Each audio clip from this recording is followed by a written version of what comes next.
Worship you, Father. Worship you, Jesus. Thank you, Lord. Thank you, Lord. Thank you, Lord. Thank you, Lord. धन्यवाद. क्या है Facebook?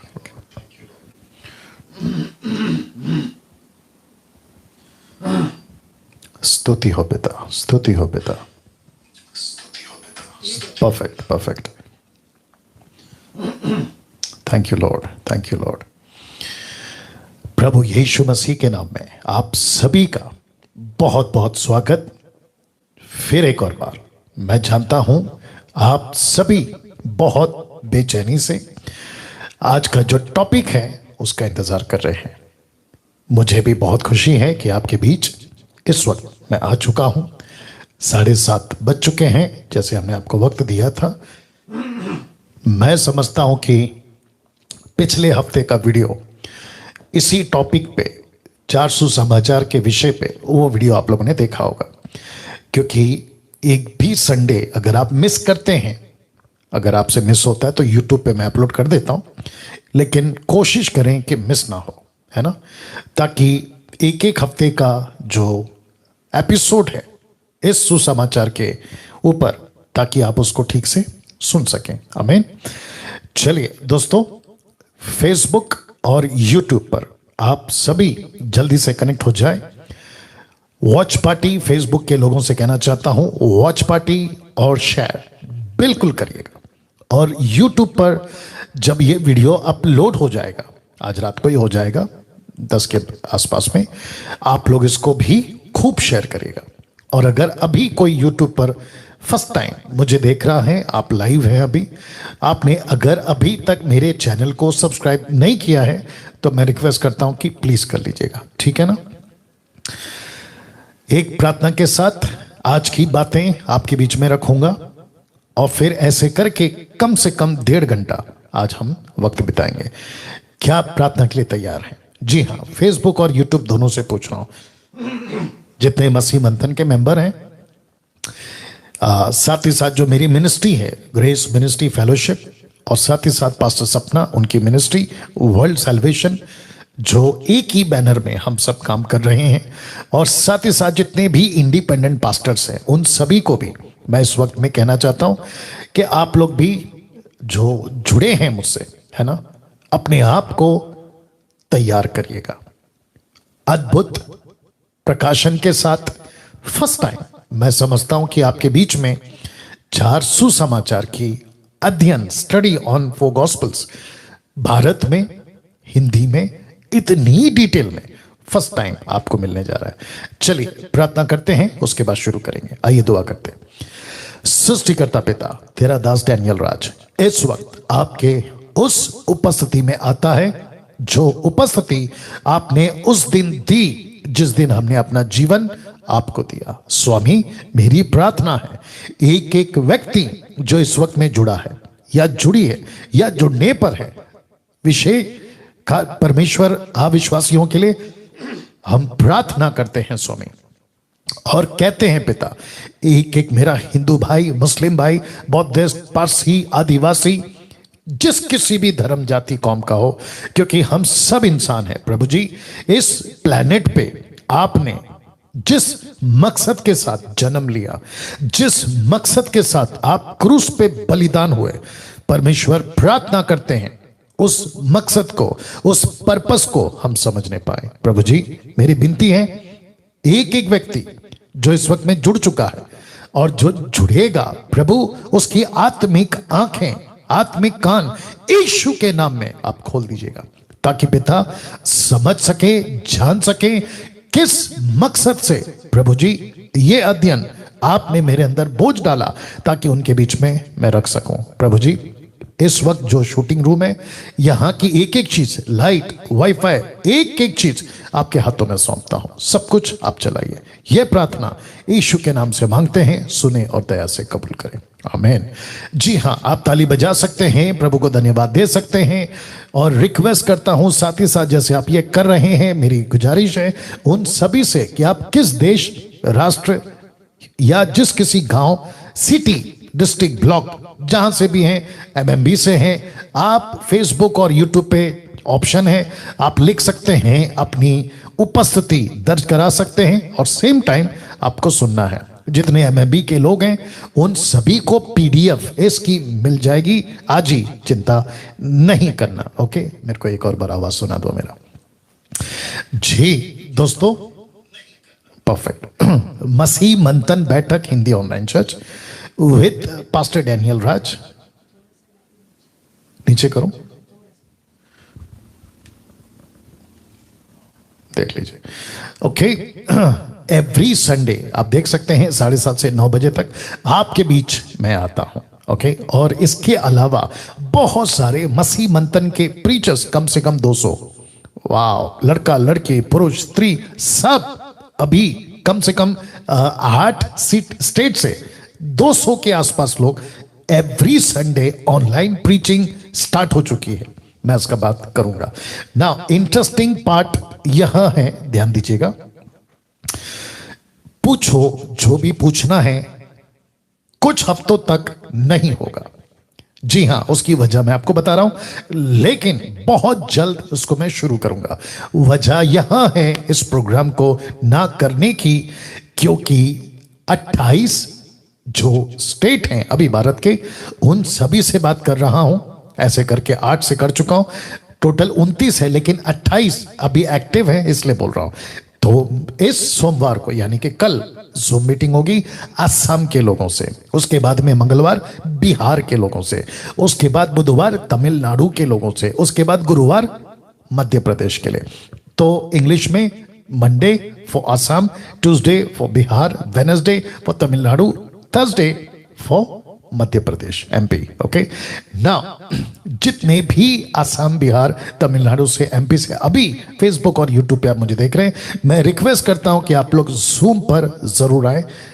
जैसे आप group में हैं तो आपको आईडी मिल जाएगी, उसके मुताबिक मंडे वाले असम, ट्यूसडे वाले बिहार, वेडनेसडे वाले तमिलनाडु, गुरुवार वाले मध्य प्रदेश अपने अपने स्टेट के हिसाब से जुड़ जाएंगे।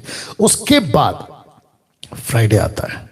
अब थोड़ा चेंज किया है कि जो अभी तक शुक्रवार को हम एसएसडी चलाते थे, अब उसको नहीं चलाएंगे, उसको कर दिए हैं सैटरडे। ओके, किसी की फरमाइश के चलते लोगों ने कहा है कि हमको सैटरडे ठीक लगता है, तो इसका मतलब है कि फ्राइडे को होगा इंस्ट्रक्शंस फॉर ऑनलाइन प्रीचर्स। आप देख लीजिएगा आपके स्क्रीन में। क्यों? क्योंकि MMB city Sunday online churches start हो चुका है, has been started, already started हो गया है, ठीक है ना।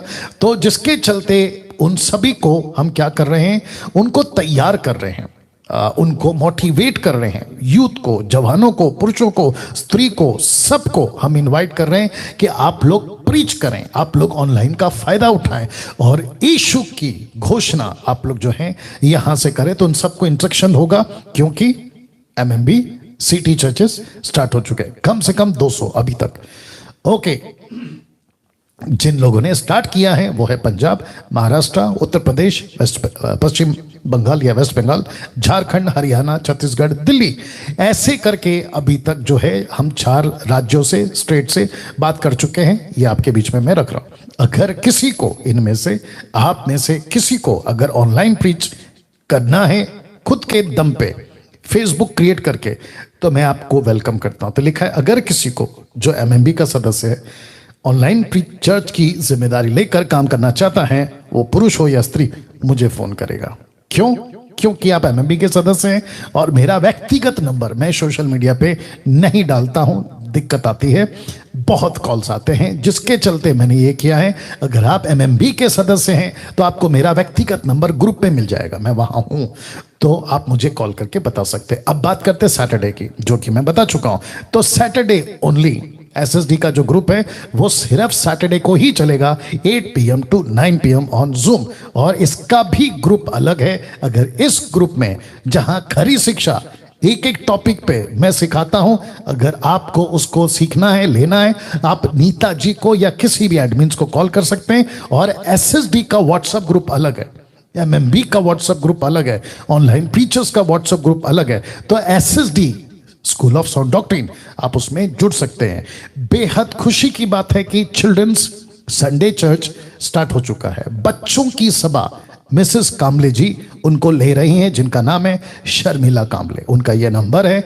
Every Sunday 12:30 PM to 1:30 PM sister जो हैं वो ऑनलाइन चर्च चलाती हैं बच्चों का।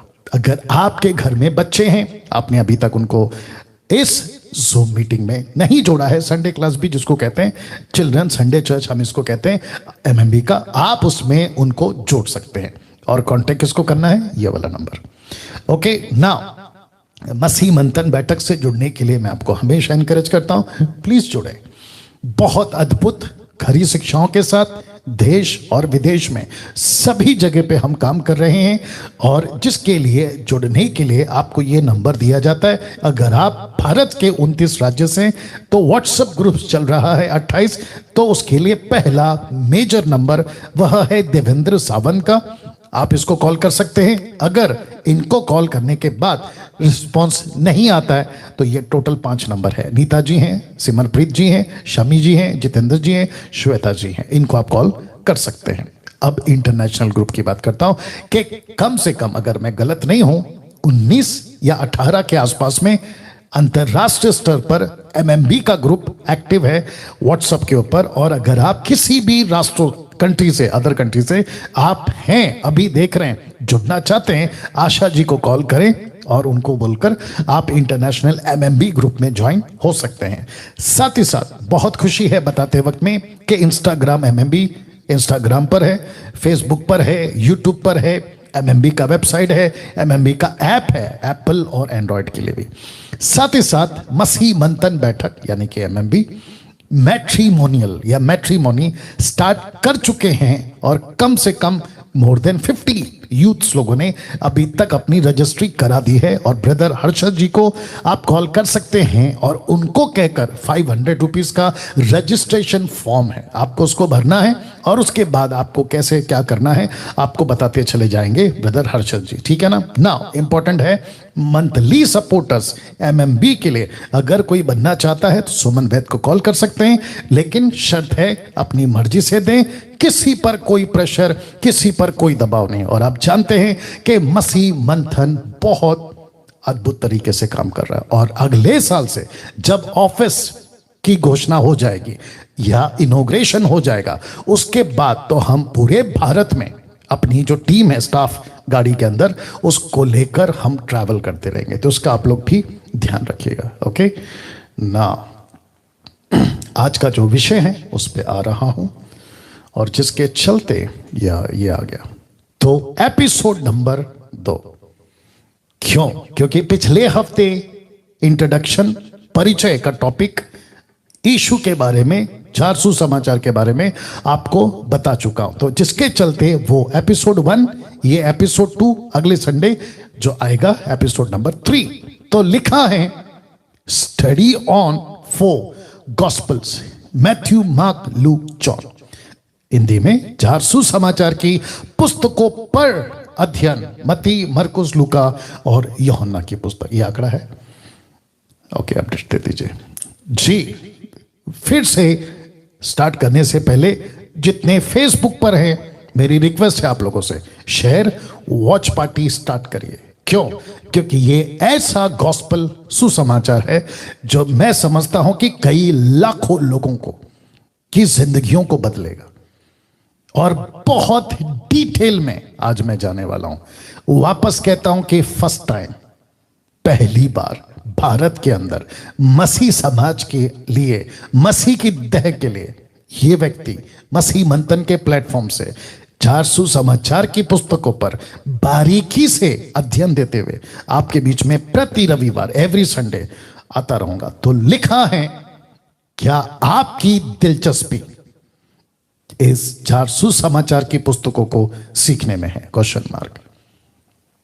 या अगर है तो फिर कह देता हूं, आप जितने मसीह लोग हैं, किसी भी देश, राष्ट्र से, विदेश से, बहुत मजा आएगा।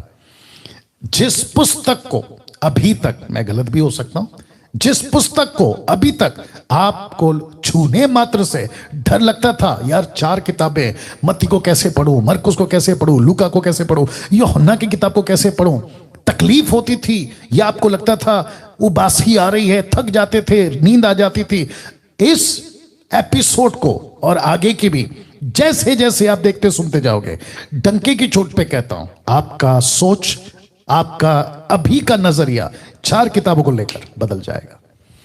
ये डंके की चोट पे कह रहा हूं, गारंटी के साथ में, क्योंकि मैं खुद 30 साल से और अभी जब इसकी अध्ययन पे घुसा हूं तो एक एक चीज, बारीकी चीज मुझे खुद ब्लेस करी है, मुझे खुद मेरी आत्मा को उन्नति दी है।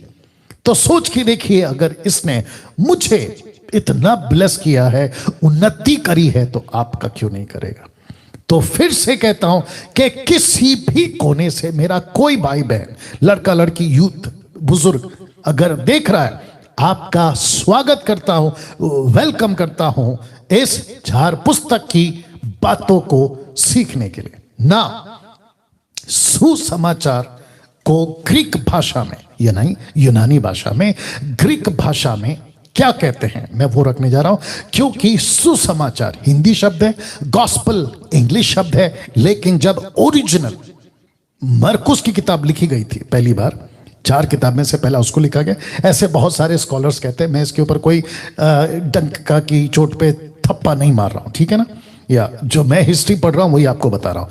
तो सुसमाचार हिंदी शब्द है, गॉस्पल इंग्लिश शब्द है, लेकिन यूनानी भाषा में इसको कहा गया था यूएंगेलिओन, यूएंगेलिओन। ये यूनानी भाषा, हो सकता है कि मेरा उच्चारण सटीक ना बैठता हो जैसे वो लोग बोलते हैं, लेकिन उसका स्ट्रॉन्ग्स है 2098, जिसका अर्थ आपके बीच में रखने जा रहा हूं, यूएंगेलिओन, यूएंगेलिओन। वाह, बहुत प्रैक्टिस की थी मैंने इसकी। और आप सभी जानते हैं कि हम भारत के लोग हैं, यूनानी, इब्रानी, ये भाषा को सीखने में बरसों लग जाते हैं, बट जो जरूरत है वो आपके बीच में रखूंगा, अन्यथा जो लैंग्वेज आपके पास है वो काफी है, हिंदी, मराठी, तेलुगु, तमिल, इंग्लिश, जो भी है वो काफी है। मैं ये नहीं कह रहा हूं कि ये लैंग्वेज में गड़बड़ है, बिल्कुल नहीं, बट सटीक, क्योंकि स्टडी चल रहा है ना, अध्ययन चल रहा है, इसके लिए कह रहा हूं। तो उसका अर्थ है, यूएंगेलिओन का अर्थ है गुड न्यूज ऑफ, ध्यान दीजिएगा, good news of coming of the messiah. वाह, इस यूएंगेलिओन का अर्थ है good news of coming of the messiah. तो जिस मसीहा का यहूदी, शास्त्री, फरीसी, उस वक्त का राजा हेरोदेस, उस वक्त के जितने भी एम्परायर थे, किंग्स थे, प्रॉफिट्स थे, ज्योतिष थे, जो भी म्यूजिशियंस थे, वो सब वेट कर रहे थे कि मसीहा आएगा, मसीहा आएगा, मसीहा आएगा। तो सुसमाचार को, गॉस्पल को ग्रीक भाषा में कहते हैं यूएंगेलिओन, जिसका अर्थ है good news of coming of the messiah. But इसका वचन आपके बीच में रख रहा हूं, फिर आगे आऊंगा। मरकुस 1:1, the book of Mark chapter 1 verse 1, देखो क्या लिखा है कि परमेश्वर के पुत्र, पहला शब्द है, याद रखिएगा, ये पहला ही वचन है, परमेश्वर के पुत्र यीशु मसीह के सुसमाचार का आरंभ। इसका मतलब है कि यीशु को यीशु नहीं कहा है, यीशु को यीशु मसीह का है, Jesus Christ, the gospel, the beginning of the gospel of Jesus Christ. क्या बात है दोस्तों। अब जैसे मैंने आपको कहा था कि एक अनुमान के हिसाब से जो मैंने स्टडी करी है, हिस्ट्री को ध्यान में रखते हुए, कि मरकुस की पुस्तक 4 सुसमाचारों में पहला है। क्यों? क्योंकि इसमें जियोलॉजी, वंशावली नहीं है, इसमें ज्यादा डिटेल नहीं है। इसको कहते हैं, ये 4 किताबों का ये एक्शन बुक है। एक्शन बुक समझते हैं, टक टक टक टक, मतलब यहां वहां की बातें नहीं, सीधा एक्शन। ओके, तो जिसके चलते, और इस पुस्तक की चैप्टर्स भी बहुत कम है, मतलब सबसे छोटा पुस्तक है compare to other 3 books. Okay, वाह। अब दिक्कत क्या है पास्टर डैनियल, आपने ये बातें क्यों लाई? मैं आपको बताता हूं कि good news of coming of the messiah तो रह क्या गया है। तो फर्स्ट सेंचुरी में कोई भी प्रचारक, पतरस, पौलुस, Stephen, Philip, Andrew, John, Jacob, जो भी थे, फर्स्ट सेंचुरी की कलीसिया में से कोई भी प्रचारक सिर्फ गॉस्पल सुसमाचार नहीं बोलता था।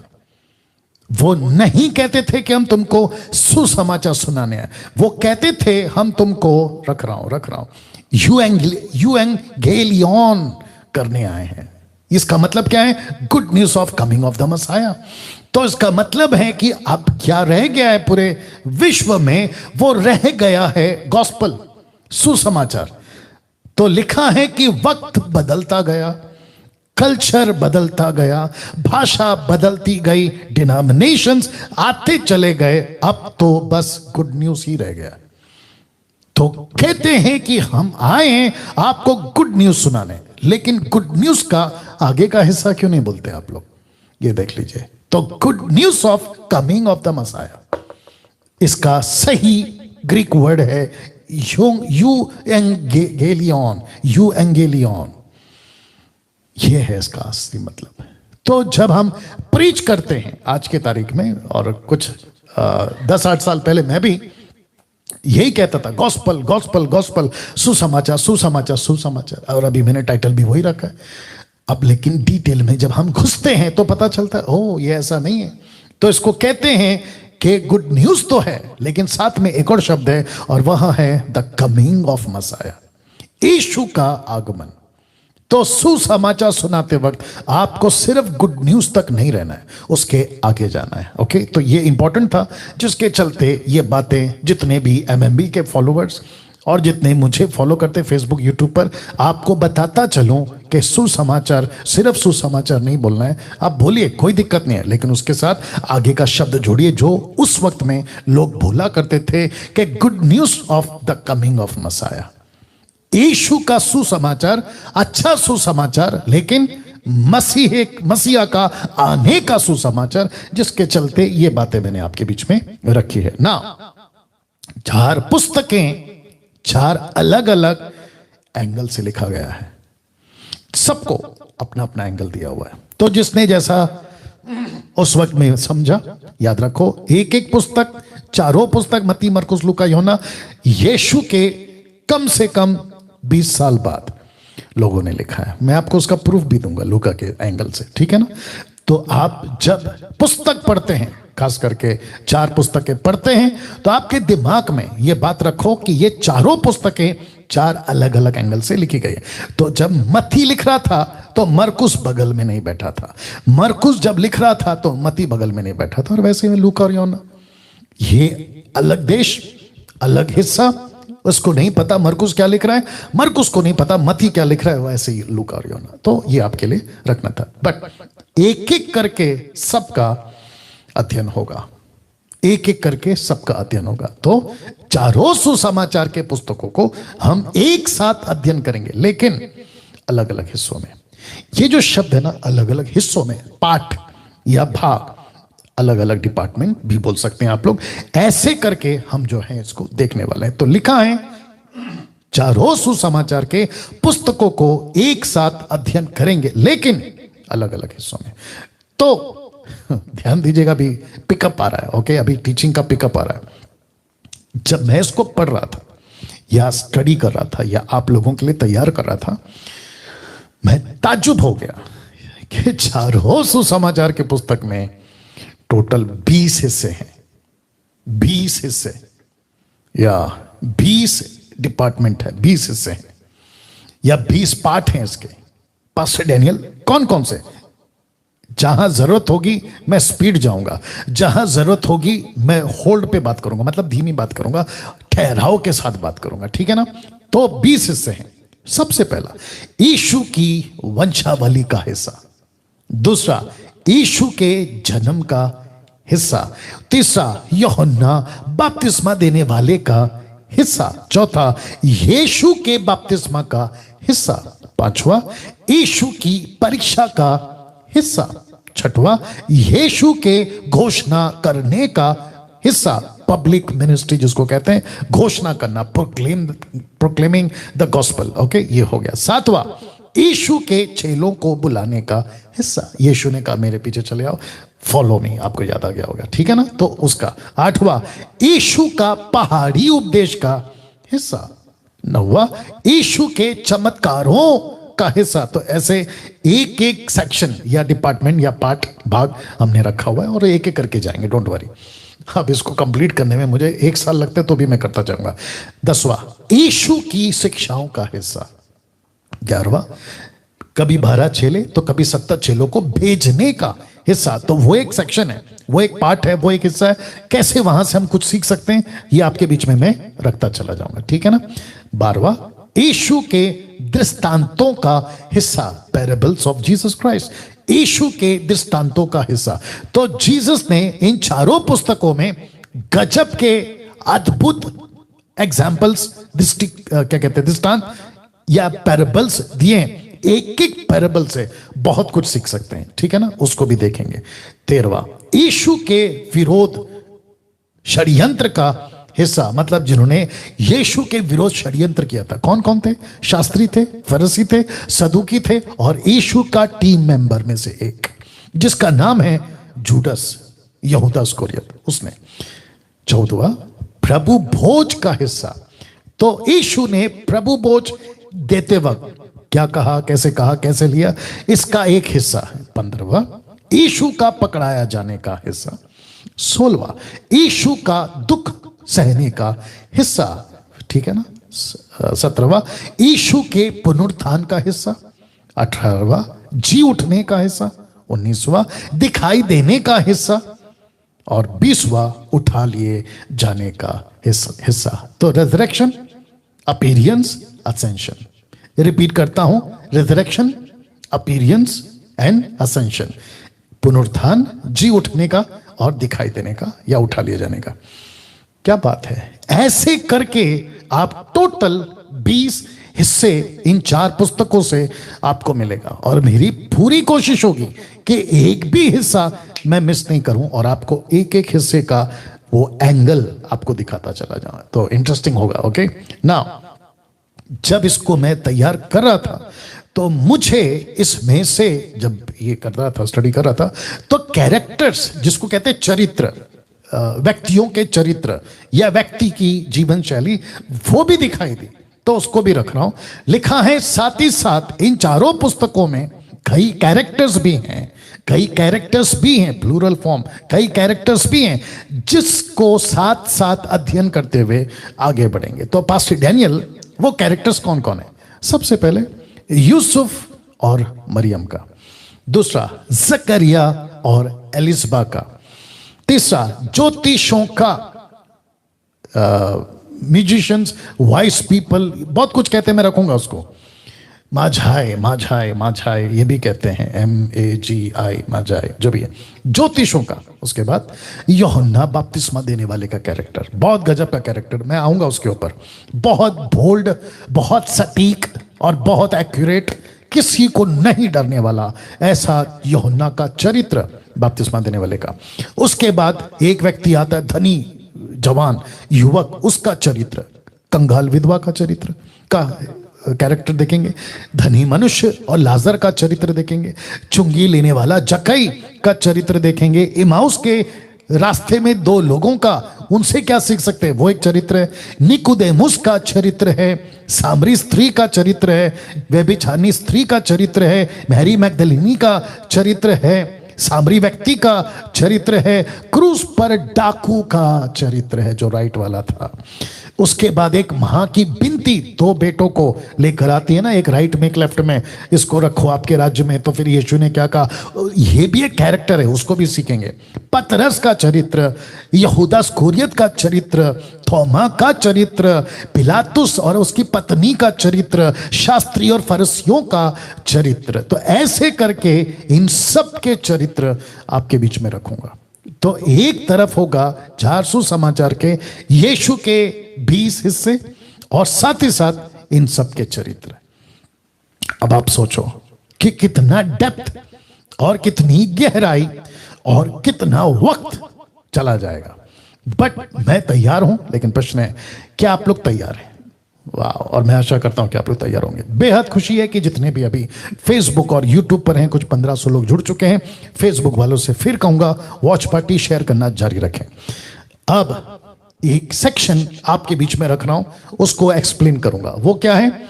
लिखा है कि चारों पुस्तकों में 89 को हिंदी में क्या देखा था हमने? 89 अध्याय है। 5वीं क्लास 3 बार फेल हूं, उसके बावजूद भी बात कर रहा हूं। लिखा है चारों पुस्तकों में 89 अध्याय हैं, 89 चैप्टर्स हैं।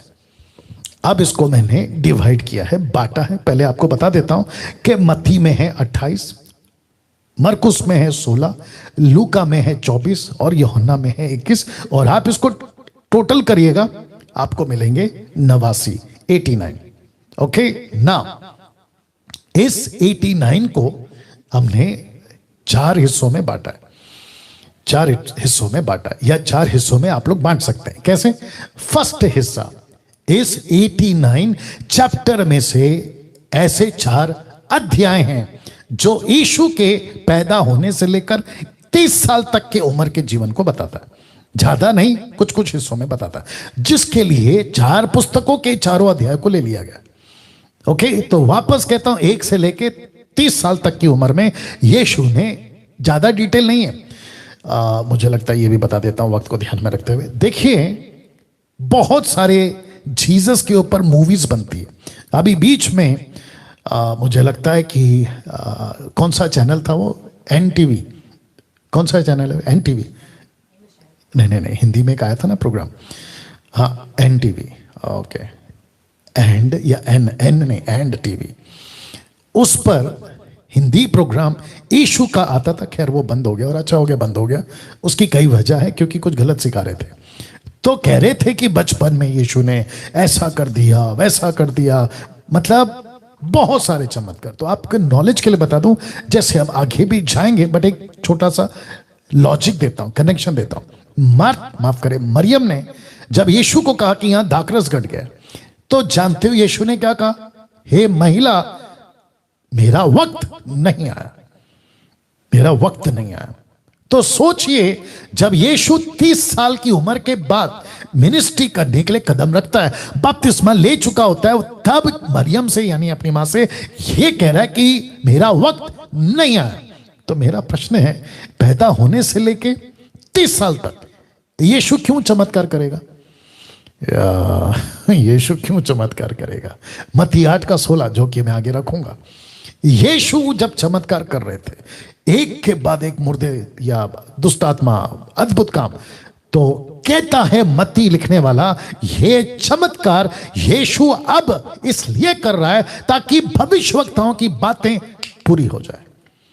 तो यीशु अगर कोई भी चमत्कार 1 साल से 30 साल तक की उम्र में, जैसे लिखा है इन 4 अध्यायों में, अगर किया है, तो उसका पर्पस क्या था? कुछ भी नहीं। उसका बेनिफिट क्या होगा? कुछ भी नहीं। मैं इसके खिलाफ नहीं हूं कि चमत्कार नहीं किया होगा, क्योंकि मेरे पास में डेटा नहीं है, और जो चीज नहीं है मैं उसको क्यों कहूं। लेकिन मेरे पास में एक लॉजिक है। वो लॉजिक ये है कि यीशु चमत्कार कर कर करेगा क्या? वापस कहता हूं, चमत्कार तब, चमत्कार अब होते हैं और आगे भी होते रहेंगे, लेकिन हर चमत्कार के पीछे, यीशु के हर कार्य के पीछे, यीशु के हर सुपरनैचुरल एक्टिविटीज के पीछे एक पर्पस होता है, और वो पर्पस होता है कि उसका राज्य बढ़े और उसको महिमा मिले। अगर ये नहीं हो रहा है, तो वो ऐसी सारी एक्टिविटीज को हम स्वीकार नहीं कर सकते। तो ये हो गया 4 हिस्सों में से पहला। उसके बाद कम से कम 43 अध्याय, 43 चैप्टर्स ऐसे हैं जो लिखा है यीशु के 3.5 साल के जीवन को बताता है। तो इसका मतलब क्या है? 89, राइट? 89 अध्यायों में से 4 अध्याय निकल गए, 43 अध्याय निकल गए, मतलब 47 चैप्टर्स निकल गए। अब आ रहा है ये तीसरा हिस्सा, कम से कम 29 अध्याय यीशु के बारे में, जिसको कहते हैं फसह का सप्ताह, पास ओवर वीक, फसह का सप्ताह, जहां यीशु टीचिंग दे रहे हैं, जहां यीशु चेलों से बात कर रहे हैं, जहां यीशु मसीह बहुत सारी बातों को रख रहे हैं। तो उसके पीछे ये चारों पुस्तकों ने मिलकर जो चैप्टर लिखे हैं ना, वो 29 चैप्टर लिख दिए। अब सबसे गजब आ रहा है लास्ट वाला, चौथा हिस्सा। लिखा है कि सिर्फ 13 अध्याय ऐसे हैं जो यीशु के एक आखिरी दिन या आखिरी के 24 घंटे के सप्ताह को बताता है। आखिरी 24 घंटा को बताता है, कैसे बीता, कैसे क्या किया, ये करके। तो ऐसे करके आप देख सकते हैं कि 89 चैप्टर्स आपको चारों पुस्तकों में मिलेगा, लेकिन इस एंगल से। दोस्तों कैसा लग रहा है? क्या कभी ऐसे बातों को देखा था? क्या कभी ऐसे एंगल से? अब आपकी रुचि बढ़ेगी। आप जब भी बाइबल को हाथ लगाओगे ना, तो आपकी रुचि बढ़ेगी और आपके दिमाग में ये बातें मेरी आ जाएंगी, ओके ऐसा हिस्सा है, ओके ये ऐसा है, तो वो इंटरेस्ट बढ़ता है। अंडरस्टैंड? इसके लिए रख रहा हूं ना। ये 4 किताबों में मत्ती क्या कहता है पता है? मत्ती कहता है कि क्या क्या कहा यीशु ने, मरकुस कहता है कि क्या क्या किया यीशु ने, लूका कहता है कि उसने क्या महसूस किया, यूहन्ना कहता है वो क्या था, यीशु क्या था। तो जिसको इंग्लिश में कह सकते हैं स्पोक, डिड, फेल्ट, वॉज। क्या बात है, जिसका मतलब है कि अगर हम सिर्फ एक पुस्तक को हटा दें, मात्र 3 पुस्तक को रखें, जिसको कहते हैं मत्ती, मरकुस, लूका, इन सिर्फ 3 पुस्तकों को आप एक साथ एक क्या कहते हैं उसको, एक लाइन पे रख सकते हैं। लेकिन सिर्फ यूहन्ना तीनों पुस्तकों से बहुत हटकर है। वो कहता है कि यीशु क्या था, या है, या रहेगा, ये भी बोल सकते हैं। तो लिखा है स्पोक, डिड, फेल्ट, वॉज। अब सबसे पहले बात करेंगे जो 20 हिस्से हैं ना, क्योंकि मुझे वक्त का भी ध्यान रखना है, जो 20 हिस्से हैं ना, उसमें सबसे पहला बात करते हैं यीशु के वंशावली का, यीशु के वंशावली का। अब जब इस हिस्से पे आते हैं, मैं जानता हूं मेरे साथ में भी हुआ है, आपके साथ में भी हुआ है, अक्सर देखा गया है कि लोग इसको नहीं छूते, कहते हैं कि उसके बाद ये पैदा हुआ, उसके बाद वो पैदा। अभी तो मैं रखूंगा, कौन पढ़ेगा यार, बहुत बोरिंग है, ओके, बट गारंटी देता हूं इस पोर्शन को, इस हिस्से को, पहले हिस्से को, यीशु के वंशावली का, आज अगर आपने अध्ययन कर लिया, अभी कुछ मिनट में खत्म करूंगा इस पोर्शन को, तो मैं डंके की चोट पे कहता हूं आपको खूब मजा आएगा, बोर नहीं होगे। तो सबसे पहले बात करते हैं यीशु के वंशावली की, जीनोलॉजी, इंग्लिश में कहते हैं जीनोलॉजी। तो इसको हमने नाम दिया है फैमिली ट्री ऑफ जीसस। आप पेड़ देख सकते हैं, एक पेड़ होता है, उसकी बहुत सारी शाखाएं होती है। तो जीनोलॉजी का मतलब यह हुआ, जिसको हम दूसरा नाम दे रहे हैं फैमिली ट्री ऑफ जीसस। यीशु की एक बहुत बड़ी क्या कहते हैं फैमिली ट्री है, बहुत लंबी फैमिली ट्री है। क्या कभी किसी राजा को, ये राजा है ऐसा घोषणा करने से पहले वहां की प्रजा या वो व्यक्ति जिसने घोषणा किया, वो नहीं देखता कि ये आदमी राजा खुद को कहता आया कहां से है? जी बिल्कुल देखता है, बिल्कुल देखता है। ये आंकड़ा है, या मैं कुछ सेकंड इसको रख रहा हूं और वापस अपने मुद्दे पे आऊंगा। वंडरफुल जीसस या वापस आ रहा हूं, ठीक है ना। तो फिर कहता हूं, क्या किसी राजा को घोषित करने से पहले, ये राजा है, king of this city, king of this nation, जो भी है, लंदन का प्रिंस, उसके पीछे की जो लाइन है ना, वो राजाओं की थी, वो किंग्स की थी या होती है, और जिसके चलते उसी को राजा घोषित किया जाता है। तो आपके बीच में रख रहा हूं कि जीनोलॉजी, जिसको कहते हैं फैमिली ट्री ऑफ जीसस। यीशु को अभी देखो कैसे कहूं, कुछ लोग हैं यूट्यूब पर, कुछ लोग हैं दुनिया में जो यीशु को परमेश्वर, गॉड, थियोस नहीं मानते। थियोस का मतलब है गॉड, ग्रीक वर्ड, ठीक है ना, नहीं मानते। वो कहते हैं कि यीशु गॉड कैसे हो सकता है। तो मेरा इस जीनोलॉजी को जब मैं दूंगा आपको आगे, अभी रखूंगा, आपके होश उड़ जाएंगे, आप यकीन कर जाओगे कि यस, यीशु को गॉड बोला जा सकता है, यस, यीशु को मसीहा बोला जा सकता है, यस, जीसस को किंग घोषित किया जा सकता है। वाह, रख रहा हूं यीशु की वंशावली का जिक्र 4 पुस्तकों में से सिर्फ आपको 2 ही पुस्तकों में मिलता है। एक मत्ती की किताब, एक पहला अध्याय का 1 से लेकर 17 तक, लूका की किताब 3रा अध्याय 23 से लेकर 48 तक, तो मैथ्यू 1 to 17, लूक 3 23 to 38। अब मुझे नहीं पता मार्क और जॉन नहीं लिखे। अब उनको नहीं पता था कि इन दोनों ने लिखा है, उसके बावजूद, क्योंकि पवित्र आत्मा लीड कर रहा था, पवित्र आत्मा ही लोगों को चलाता है। 2 तिमोथी चैप्टर 3:16 लिखा है कि पवित्र आत्मा परमेश्वर की प्रेरणा से लोगों ने किताबें लिखी, शास्त्रों को लिखा, पवित्र वचनों को लिखा। तो मुझे ये बोलने दीजिए कि परमेश्वर ने ये 4 किताबों को डिजाइन किया होगा या किया है, और जिसके चलते मत्ती को प्रेरणा दिया, ऐसा लिख, ये लिखना। लूका को कहा होगा ये लिख, ये लिखना होगा। मरकुस को कहा ये मत लिखना, क्योंकि बाकी किताबें ऑलरेडी हो चुकी हैं। यूहन्ना को कहा तुम अलग एंगल दो। तो वापस से आते हैं कि यीशु की वंशावली का जिक्र आपको सिर्फ 2 ही पुस्तकों में मिलता है, मत्ती और लूका में, ठीक है ना। मत्ती कहता है 42 फैमिली लाइन है, फैमिली लाइन, या 42 है, 42। लूक कहता है 75 लाइन है। अब आपको पता चल रहा है कि मत्ती 42, लूक 75, ये अंतर क्यों, और ऐसा क्यों इतना ज्यादा आ गया? तो जिसके चलते मुझको और आपको सबसे पहले मत्ती का एंगल पकड़ना होगा।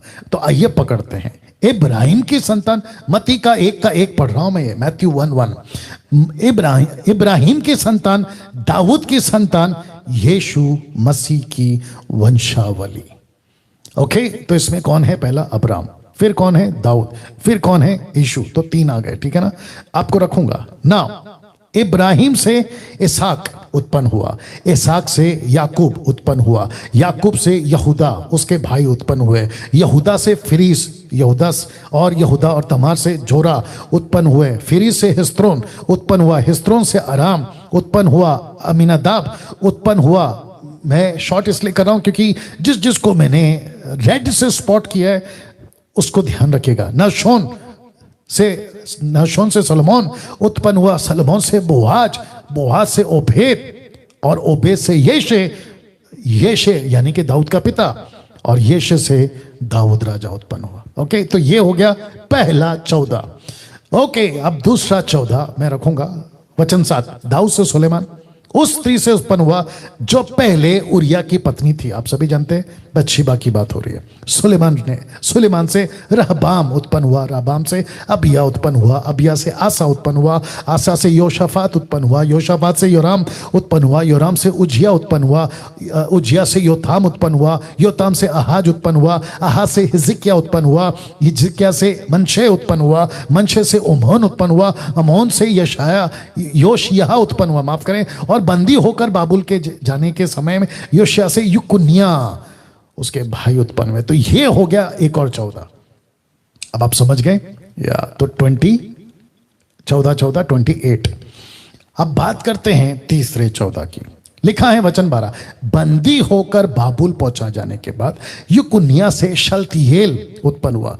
मैंने उसको ब्लैक से स्पॉट इसलिए किया है ताकि आपको हाईलाइट कर सकूं और गिनती करवा दूं। और लिखा है शल्तियेल से जरुब्बाबेल उत्पन्न हुआ, जरुब्बाबेल से अबीहूद उत्पन्न हुआ, और अबीहूद से एलियाकीम उत्पन्न हुआ, और एलियाकीम से औजार उत्पन्न हुआ, औजार से सदोक उत्पन्न हुआ, सदोक से अखीम उत्पन्न हुआ, अखीम से एलीहूद उत्पन्न हुआ, एलीहूद से एलियाजर उत्पन्न हुआ, एलियाजर से मत्तान उत्पन्न हुआ, मत्तान से याकूब उत्पन्न हुआ, और याकूब से यूसुफ उत्पन्न हुआ जो मरियम का पति था, जिससे यीशु जो मसीह कहलाता है उत्पन्न हुआ। लिखा है 17 वचन में, इब्राहिम से दाऊद तक 14 पीढ़ी। आप देख सकते, मैंने स्पॉट किया है, 14 हुई, और दाऊद से बाबुल को बंदी होकर पहुंचाए जाने तक 14 पीढ़ी, बंदी होकर बाबुल को पहुंचाए जाने के समय से लेकर मसीह तक 14 पीढ़ी। तो टोटल कितने होते हैं? 42। ओके, बट अब दिक्कत यह है, या सीखने लायक ये है, दिक्कत नहीं बोलूंगा, सीखने लायक बोलूंगा। सीखने लायक यहां है कि 14 3 क्यों, या 14 3 क्यों? तो मत्ती जो है वो यहूदी का एंगल पकड़ रहा है, उसको जुडिज्म के एंगल से जीसस को पेश करना था। मैं आपको परिचय में बता चुका हूं। तो वो कहता है पहला 14 जिसको कहते हैं 77, दूसरा 14 77, तीसरा 14 77, 77 मतलब समझते हैं 7 7 14, और शब्द 7 या अंक 7 या नंबर 7, फिगर 7, ये यहूदियों के हिसाब से बहुत इंपॉर्टेंट है। 7 शब्द उनके लिए बहुत इंपॉर्टेंट है, तो उसको एंगल में रखकर उसने इस बात को लिखा। लेकिन इस 3 हिस्से को आपके लिए मैंने रखा है 3 अलग अलग हिस्सों में। तो लिखा है पेट्रियार्क्स, जिसको कहते हैं कुल पिता या वृद्ध लोग, पेट्रियार्क। दूसरा हिस्सा किंग्स, और तीसरा हिस्सा अननोन्स, अनजान लोग। तो मत्ती कहता है कि पहला हिस्सा पेट्रियार्क्स का है, मतलब कुल पिता अब्राहम से लिखता है, वो कहता है वृद्ध लोग, वयोवृद्ध जो भी है। दूसरा हिस्सा लेता यीशु का, जोड़ता है यीशु को राजाओं के साथ, 14 राजा, 14 कुल पिता, और फिर वो जोड़ता है अनजान लोगों के साथ। तो मत्ती कहना चाहता है परमेश्वर आत्मिक लोगों से भी काम करवाता है, सामर्थी राजाओं से भी काम करवाता है, राजाओं से, और साधारण लोगों से भी काम करता है। पास्टर डैनियल, आपने तीसरा व्यक्ति को अननोन क्यों कहा? आप इन सबको देख लीजिएगा, क्या इनकी कोई हिस्ट्री है बाइबल के अंदर? आपको कहीं पे मिलती है क्या ऐसा कोई व्यक्ति जिसका कनेक्शन यहूदियों से हो, परमेश्वर के प्रॉफिट से हो, या ऐसी कोई बातें नहीं मिलती। यहूदी हो सकते हैं, गैर यहूदी हो सकते हैं, यहूदी धर्म को अपनाए हुए हो सकते हैं। तो लिखा है कुल पैट्रियार्क्स, किंग्स एंड अननोन्स, कुल पिता, राजा लोग और अनजान लोग। तो जिसके चलते मत्ती कहना चाहता है कि परमेश्वर आत्मिक लोगों से भी काम करवाता है, सामर्थी पॉलिटिशियंस, किंग्स लोगों से भी काम करवाता है, और साधारण लोगों से भी काम करवाता है। तो अर्थ क्या है? परमेश्वर को कोई व्यक्ति विशेष नहीं है, परमेश्वर को अपना काम विशेष है। वो किसी का भी इस्तेमाल कर सकता है, वो किसी का भी का इस्तेमाल कर सकता है। मछली योना को बचाने के लिए मछली का इस्तेमाल कर सकता है। वो व्यक्ति जिसका नाम है बिलाम, उसको अक्ल देने के लिए गधी का इस्तेमाल कर सकता है, या गधी का इस्तेमाल कर सकता है। सी लिखा है, पर यहां एक वंश मिसिंग है। किस में? आखिरी वाले में। कौन सा? ये वाला, अनजान, अननोन्स। एक वंश मिसिंग है। कैसे? आपने कभी पढ़ा? आज पढ़ लीजिएगा, मैं रख रहा हूं तो वचन 12 को फिर पढ़ते हैं। मैथ्यू 1:12 लिखा है, बंदी होकर बाबुल पहुंचा जाने के बाद यकुन्या से शलतियेल पैदा हुआ, ये हुआ एक। दूसरा है जरुब्बाबिल, ये हुआ दूसरा। तीसरा है अबीहूद, चौथा है एलियाकीम, और पांचवा है अजोर, छठवा है सदोक, सातवां है अखीम, आठवां है एलीहूद, नौवां है एलियाजर, 10वां है मत्तान, और 11वां है याकूब, और 12वां है यूसुफ, और 13वां यीशु।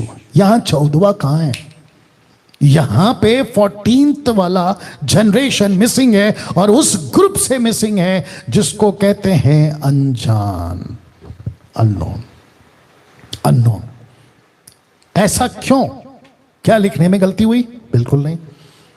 तो ये 14वां अननोन वाला ग्रुप कहां है? अननोन वाला ग्रुप कहां है? आप इसको गिन लीजिए, आप देख लीजिए, आप इसको गिन लीजिए, मैं कुछ सेकंड रख रहा हूं इसको। तो इसका मतलब यह हुआ कि जो एक वंश मिसिंग है, जो यहां पे नहीं है, जिसका रिकॉर्ड मत्ती नहीं देता, और ये एक आत्मिक बात है। तो जो मिसिंग वंश है वो कहां है? वो यहां है।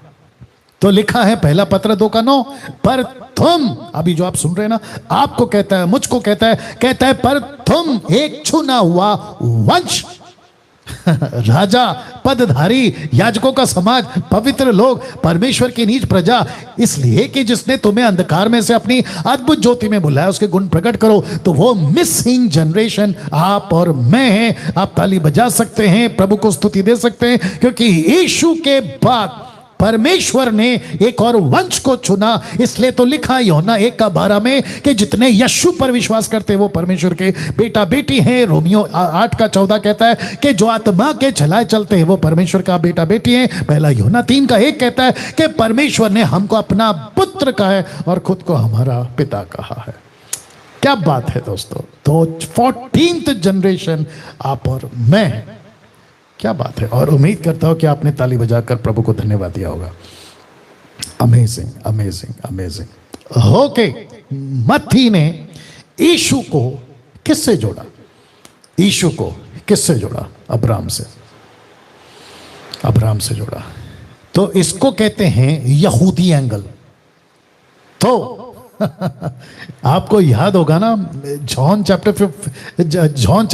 8 वर्स 58, यीशु कहता है शास्त्री फरीसियों से, वो कहता है कि इसके पहले कि अब्राहम मैं था, इसके पहले कि अब्राहम हुआ मैं था।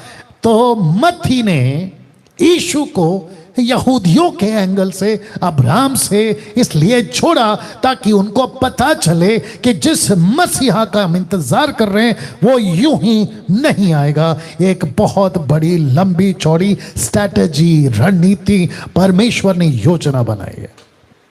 वाह, मैं कुछ सेकंड रख रहा हूं। वाह, उम्मीद करता हूं कि आप लोग शेयर कर रहे हैं, वॉच पार्टी कर रहे हैं, उसको जारी रखिएगा प्लीज। कैसा लग रहा है दोस्तों अभी तक? तो मत्ती ने यीशु को अब्राहम से जोड़ा यहूदी एंगल से। अब बात करते हैं लूका के अनुसार यीशु की वंशावली। तो वो शुरू करते हैं 23 से। जब यीशु आप उपदेश करने लगा, जो लगभग 30 वर्ष की आयु का था और जैसा समझा जाता था, यूसुफ का पुत्र था, एली का था, मत्तात का था, लेवी का था, मलकी का था, यन्ना का था, यूसुफ का था, मत्ताई का था, आमोस का था, नाहूम का था, असलिया का था, नगो का था, मात का था, मतिया का था, शिमी का था, जो योसेख का था, योधा का था, योन्ना का था, रेसा का था, जरुब्बाबेल का था, शलतिएल का था, नेरी का था, मलकी का था, अद्दा का था, अक्कोसाम और एलमुदोम, एर, यीशु, एलियाजर, यरूम, मत्तान, लेवी, लिखा है शिमोन, यहूदा, यूसुफ, योनान, एलियाकीम, अलेहा और मिन्हा, मत्तान, नाथान और दाऊद का था। ऐसे करते करते वह यीशु का, वो ओबेद का, वो ओबेद का, वो सलमोन का, ओबेद और बोआज का, सलमोन का, नशोन का, और ऐसे करते करते करते करते करते करते 75 नाम आपके बीच में फिर वो जोड़ता है। वो नशोन का, शेत का और वो आदम का था। तो मत्ती आदम के पास नहीं गया, लेकिन लूक आदम के पास गया। मैं बताता हूं क्यों। और फिर उसका अंत करता है, वो कहता है कि और वह परमेश्वर का था, क्योंकि स्वर्गदूत ने कहा कि मरियम के पेट में जो बच्चा है वो परमेश्वर का कहलाएगा, ऑलमाइटी गॉड का। तो ये आपको दे दिया। तो ये 75 हैं, 75। स्टीफन जब अपना प्रचार कर रहा था एक्ट चैप्टर 7 वर्स 14 में, तो उसने खुद कहा उनके लोगों को, कहता है कि तब यूसुफ ने अपने पिता याकूब और अपने सारे कुटुंब को, जो 75 व्यक्ति थे, 75 तो लूक ने यीशु को आदम से जोड़ा। तो ये कौन सा एंगल है? मनुष्य का। तो लूक की पुस्तक पढ़ते वक्त आपको क्या मिलेगा? मनुष्य का पुत्र, मनुष्य का पुत्र, मनुष्य का पुत्र, ऐसे ही आपको दिखेगा। मत्ती को क्या कहता है? मत्ती कहता है कि अब्राहम का पुत्र, दाऊद का पुत्र, यहूदी एंगल दिया। ये आपको समझ आ गया होगा। वाह। अब प्रश्न उठता है, दो वंशावली क्यों? प्रश्न उठता है कि दो वंशावली क्यों? ऐसा दो वंशावली क्यों? तो आपके बीच में जो मैंने स्टडी किया है वो एंगल दे रहा हूं। तो मत्ती ने जो कनेक्शन दिया वो मरियम का दिया, और कहता है मरियम के हक को बताता है, और जिसको कहते हैं सही खून का रिश्ता, राइट ब्लड या फिर ब्लड लाइन, सही खून का रिश्ता। क्योंकि यीशु को एक ऐसी स्त्री चाहिए थी, जिसको मैं थोड़ा सा डिटेल में जाऊं या अलग शब्दों में बोलूं, तो यीशु को एक ऐसी कोख, पेट चाहिए था जिसका खून पवित्र हो, जिसका खून का रिश्ता सही हो। और वो वंशज से आना चाहिए, वो यहूदी के एंगल से आना चाहिए। वो परमेश्वर ने जो वंशज को रखा था, वादे किए थे, उनको पता था मसीह आएगा, मसीह आएगा। उस कनेक्शन को मरियम ने पूरा किया। लूक को पूछा तो लूक कहता है यूसुफ का हक, लूक कहता ना ये यूसुफ का, तो यूसुफ का हक को बताता। क्यों? क्योंकि मरियम को सपोर्ट करने के लिए सही पति का, सही पत्नी का रिश्ता, पति का रिश्ता आना चाहिए ना यहाँ पे।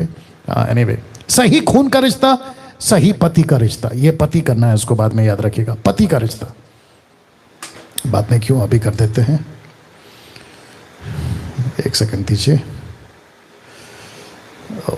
पति पति पति ऐसे ही आएगा शायद। ओके, एक सेकंड दीजिए। या गॉट इट। सही पति का रिश्ता, पति ठीक है, हाँ ठीक है, तो सही पति का रिश्ता। तो मत्ती कहता है सही खून का रिश्ता, लूका कहता है सही पति का रिश्ता, सही पति का रिश्ता। तो दो वंशावली क्यों?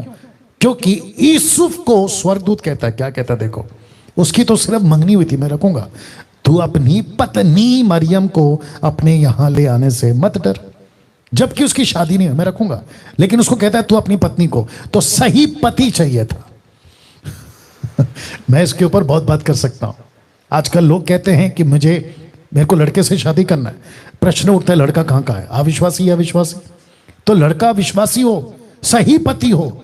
मरियम को शादीशुदा एक व्यक्ति चाहिए था, तो सही खून का रिश्ता, सही पति का रिश्ता। कैसा लग रहा है दोस्तों? अब क्योंकि बात निकली है मरियम की और यूसुफ की, तो ये कैरेक्टर्स हैं, तो जिसके चलते लिखा है कि अब बात करते हैं दो चरित्रों की। एक है यूसुफ और दूसरा है मरियम। लिखा है दोनों भी धर्मी थे, दोनों भी धर्मी थे। कैसे, एक एक करके जाएंगे। और मैं उम्मीद करता हूं आप बहुत सीख रहे हैं, मजा आ रहा होगा। मुझे खुद को आ रहा है आपको सिखाते वक्त में, बहुत उत्साहित था कि ये बातें आपके बीच में रखूं, और ऐसे हर संडे आपके बीच में आता रहूंगा। रिक्वेस्ट करता हूं खूब शेयर करें, खूब शेयर करें। तो दो चरित्रों की बात करते हैं, लेकिन दोनों भी यूसुफ और मरियम क्या थे? राइचस, दे वर राइचस, वो धर्मी थे। कैसे? लीजिए यूसुफ और मरियम का फोटो आपको कनेक्ट करने के लिए। मत्ती 1:19, मैथ्यू 1:19 लिखा है, सो उसके पति यूसुफ ने क्या लिखा है? जो धर्मी था। अब बात करते हैं मरियम की। लूका 1:38 कहता है, मरियम ने कहा, देख मैं प्रभु की दासी हूं, मुझे तेरे वचन के अनुसार हो। यह स्टेटमेंट क्या बताता है? She was God fearing woman, वो परमेश्वर को डरने वाली एक कुंवारी थी। तो जिसके चलते मैंने दोनों को टाइटल दिया है कि बोथ वर राइचस।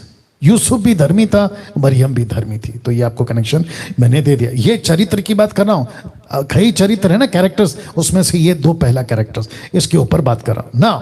आपको पता है कि किसी औरत का या स्त्री का या लड़की का वक्त शादी के पहले अगर उसका कैप ऊपर कर सकते हो, या शादी के पहले अगर वो गर्भवती हो जाती है, तो व्यवस्था विवरण 22 का 23-24 क्या कहता है? लिखा है, यदि किसी कुंवारी कन्या के ब्याह की बात लगी हो, यानी कि एंगेजमेंट, मरियम का क्या हुआ था? एंगेजमेंट।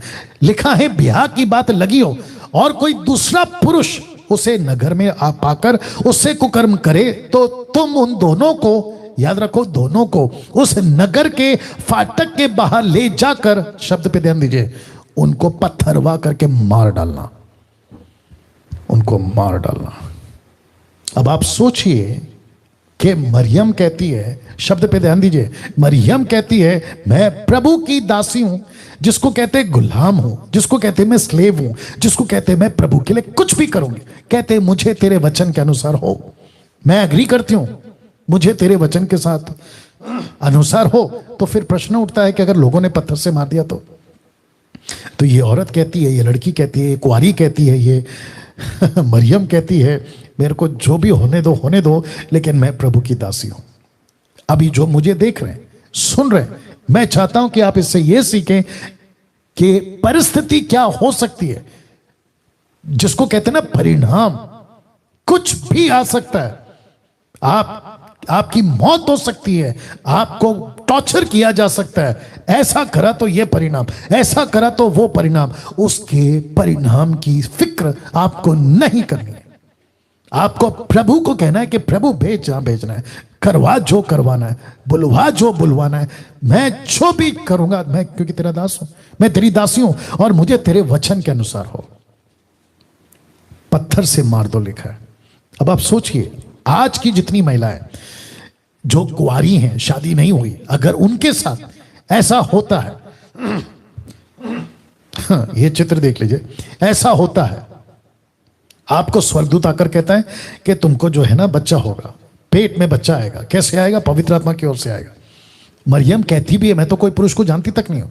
वो कहती ठीक है, उसके बावजूद मैं कहती हूं कि मुझे पत्थर से मार देने का वचन है मेरे पास में, डर है, लेकिन मुझे तेरे वचन के अनुसार हो। सीरियस?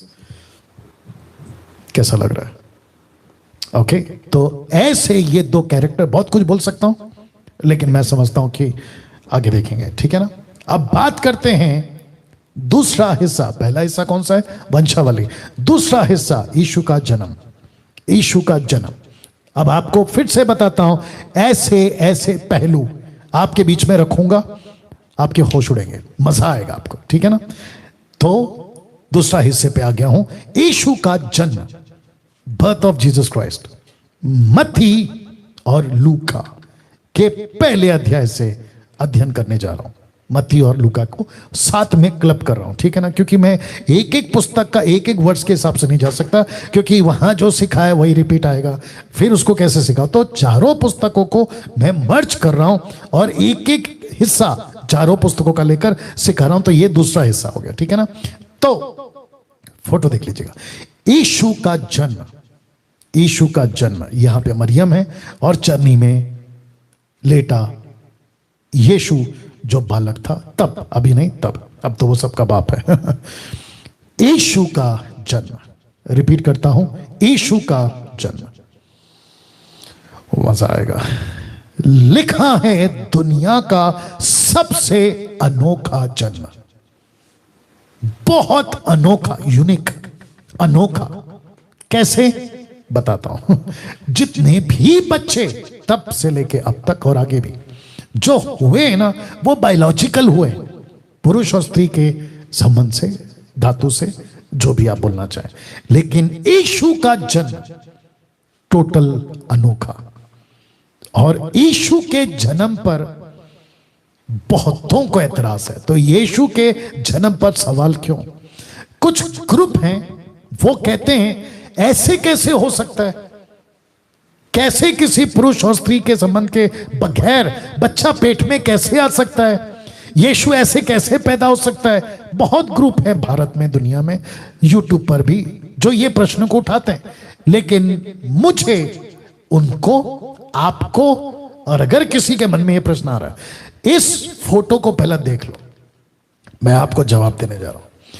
क्या इस फोटो में जहां परमेश्वर अपने हाथों से मट्टी को लेता है, उसका लेप बनाता है, उसको आकार देता है और उस आकार के अंदर अपना श्वास फूंकता है, जिसको कहते हैं परमेश्वर का आत्मा, श्वास, उसको फूंकता है, तो प्रश्न उठना चाहिए ये कैसे बन गया? अगर परमेश्वर ये बना सकता है तो परमेश्वर किसी औरत के पेट में बच्चा क्यों नहीं डाल सकता?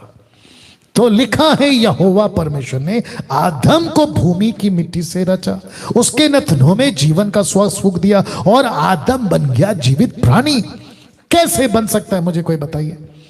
कौन सा साइंटिस्ट, कौन सा विज्ञान प्रूफ कर देगा कि मट्टी से एक आदमी जीवित प्राणी बन जाता है? तो वो परमेश्वर है जो मट्टी से बनाने की ताकत रखता है। और फिर उसी परमेश्वर ने एक सिस्टम रखा पुरुष और स्त्री का, कि इनके द्वारा बच्चे और आगे का पीढ़ी चलेगा। ये ऊपर बैठा परमेश्वर ने तय किया है। और वही परमेश्वर ने इस महिला से, जिसका नाम है मरियम, और यूसुफ को कहा कि इसके पेट में जो बच्चा आएगा, मैं आगे वचन रखूंगा, वो बच्चा परमेश्वर की पवित्र आत्मा उसके ऊपर छाया करेगी, उसके ऊपर छाया करेगी। और वो बच्चा पेट में अलौकिक तरीके से आएगा और वो बच्चा परमेश्वर का होगा, वो बच्चा खुद परमेश्वर होगा। मैं रखूंगा आगे।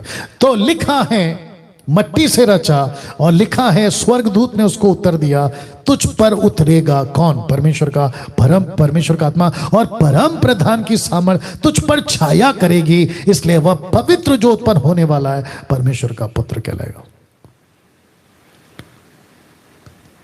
सीधे। तो मेरा प्रश्न है, ये हो सकता है आपने स्वीकार किया? तो जब आपने इसको स्वीकार किया तो ये जो है लिखा ना, तुझ पर छाया करेगी, परमेश्वर का आत्मा तुझ पर छाया करेगी, ये आप स्वीकार क्यों नहीं कर रहे? और फिर मैं वापस पीछे जाऊंगा कि यीशु के जन्म पर इतना सवाल क्यों? और तब जाकर पौलुस एक वचन लिखता है, क्या कहता है जरा देखिएगा, रोमियो 9:20। वो कहता है, हे मनुष्य, भला तू कौन है? जितने भी यीशु के जन्म के विरुद्ध में वीडियो बनाते हैं, यीशु का जन्म ऐसे कैसे होगा, बायोलॉजिकल नहीं है, ये कैसे आ गया, ये कैसे हो सकता है, क्या ऐसा भी कोई जन्म होता है, ऐसे लोगों को मैं कहना चाहता हूं कि हे मनुष्य, भला तू कौन है जो परमेश्वर का सामना करता है? क्या गढ़ी हुई वस्तु, मट्टी की बर्तन की बात हो रही है, क्या गढ़ी हुई वस्तु गढ़ने वाले से कह सकती है कि तूने मुझे ऐसा क्यों बनाया? तो परमेश्वर कहता है, मेरी मर्जी, मैंने इस आदम को मट्टी से बनाया, और मरियम के पेट में मैंने पवित्र आत्मा के द्वारा इस मसीहा को इसके पेट में डाला। अब इसका कनेक्शन बहुत था, जब मैं इसको स्लाइड को रेडी कर रहा था इसका कनेक्शन बहुत था, एक दे देता हूं, मैंने नहीं रखा है लेकिन अभी दे देता हूं। वो कनेक्शन क्या है साहब? मां के पेट से जो बच्चे निकलते थे ना, वो पापी निकलते थे, मां के पेट से पापी निकलते थे। तो ये सुने का ठीक है, मैं उसी पेट से निकलूंगा और एक ऐसा युग लाऊंगा जिसको कहते हैं धर्मी बच्चे। और यही तो कहा ना निकोदेमुस से कि आत्मा और पानी से तू जन्म लेगा, उसी को कहते हैं नया जन्म, जिसको कहते हैं बॉर्न अगेन। निकोदेमुस कहता है ये कैसे हो सकता है, क्या मां के पेट में कोई जा सकता है? तो यीशु गया। क्या बात है, यीशु गया। यीशु कहता है, यही तो मैं समझा रहा हूं, क्योंकि मैं वहां की बातें कर रहा हूं तो यहां की बातें कर रहा है। आत्मिक जन आत्मा की बातें समझेगा, शारीरिक लोग नहीं, शारीरिक लोग नहीं। ये बाहर के लकड़ी पत्थर सांप हाथी कुत्ता बिल्ली को पूजने वाले नहीं समझ सकते, ये परमेश्वर की आत्मा को पाए हुए लोग ही समझ सकते हैं। तो जिसके चलते मैंने ये वचन रखा है कि हे मनुष्य, भला तू कौन है जो परमेश्वर का सामना करता है?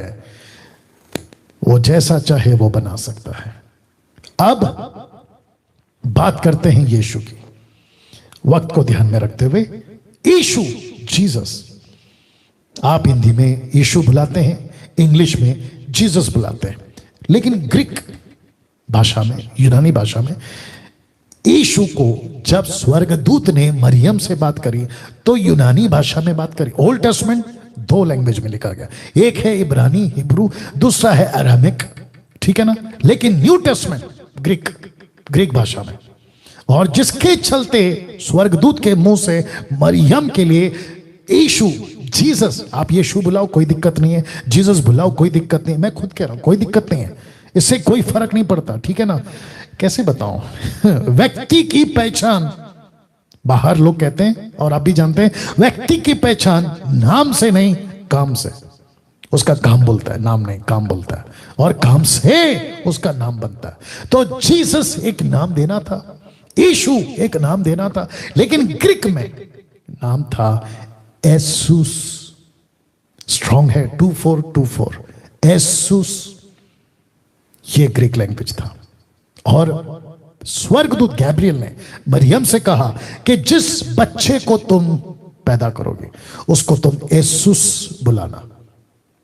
यीशु, जीसस, एसूस, हिब्रू में यशुआ, मेरे को उससे भी कोई दिक्कत नहीं है, मुझे कोई दिक्कत नहीं है। यीशु बुलाओ कोई दिक्कत नहीं है, जीसस बुलाओ कोई दिक्कत नहीं। विचित्र प्राणी मर गया, वो यूट्यूब पे वीडियो बनाकर मर गया है, नाम नहीं लूंगा। वो कहता है जे वॉक वो कहता है जे, एक ऐसा पश्चिम देश में एक ऐसा सिस्टम है जे वॉक। जे वॉक का मतलब है कैसे भी चलो तुम्हारी मर्जी, उसको कहते हैं जे वॉक। आप सड़क पे चल रहे हो कैसे भी चलो, जे वॉक। तो ये जो जे है ना, GESUS, JESUS, माफ करें, तो ये जो Z जे है ना, इसको कुछ लोगों ने मजाक में कहा जे वॉक। एक सेकंड दीजिए। या तो जिसके चलते कई लोगों को ऑब्जेक्शन है कि जीसस क्यों बुलाते हो। क्या तकलीफ है भाई, रहने दो ना, लैंग्वेज के हिसाब से। अभी जो मैंने पिया ना वो पानी है हिंदी में, उसी को इंग्लिश में क्या कहते हैं, वाटर।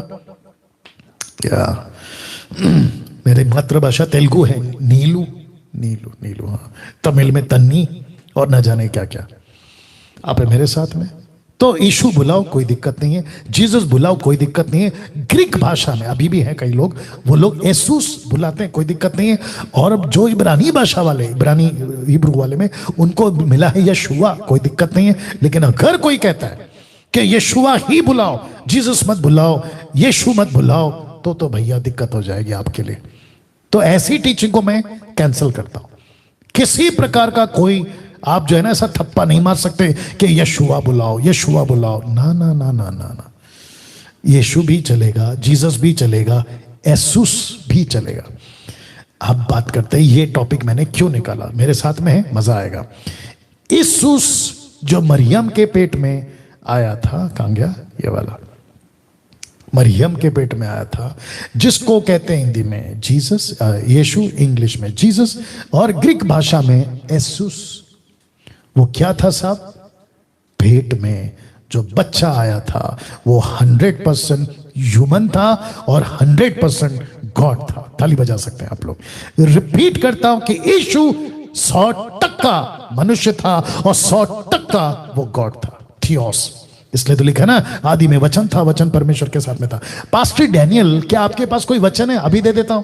फिलिपियो 2:6-7 तक में, फिलिपियन चैप्टर 2:6-7, देखो क्या लिखा है। जिसने परमेश्वर के स्वरूप में होकर भी, परमेश्वर के स्वरूप में होकर भी परमेश्वर के तुल्य होने को अपने वश में रखने की वस्तु ना समझा, वरन अपने आप को ऐसा शून्य कर दिया और दास का स्वरूप धारण किया, मनुष्य की समानता में हो गया।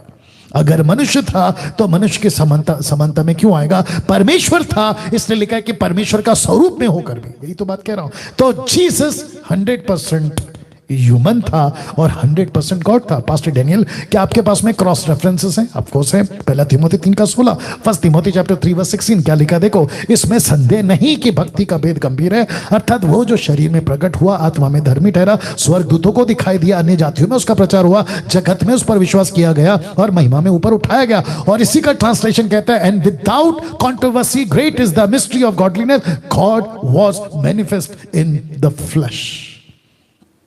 क्या बात है। Justify in the spirit, seen of angels, preach unto the gentiles, believed on in the world, receive up unto glory. क्या बात है दोस्तों। God was manifest in the flesh. क्या और रेफरेंस है? ऑफ कोर्स है। पहला यूहन्ना 1, माफ करें, यूहन्ना 1:18, द बुक ऑफ जॉन 1:18, परमेश्वर को किसी ने कभी नहीं देखा, नहीं देखा। पौलुस कहता है, माफ करें, मूसा कहता है मैं देखना चाहता हूं, परमेश्वर कहता मर जाएगा, मेरी पीठ देख ले। परमेश्वर को कभी किसी ने नहीं देखा। एक लौता पुत्र, ब्रैकेट में यीशु, जो पिता की गोद में है, उसी ने उसे प्रकट किया है। ऐसा नहीं लिखा है उसी ने देखा, बल्कि यीशु ने परमेश्वर कैसा होता है उसको प्रकट किया।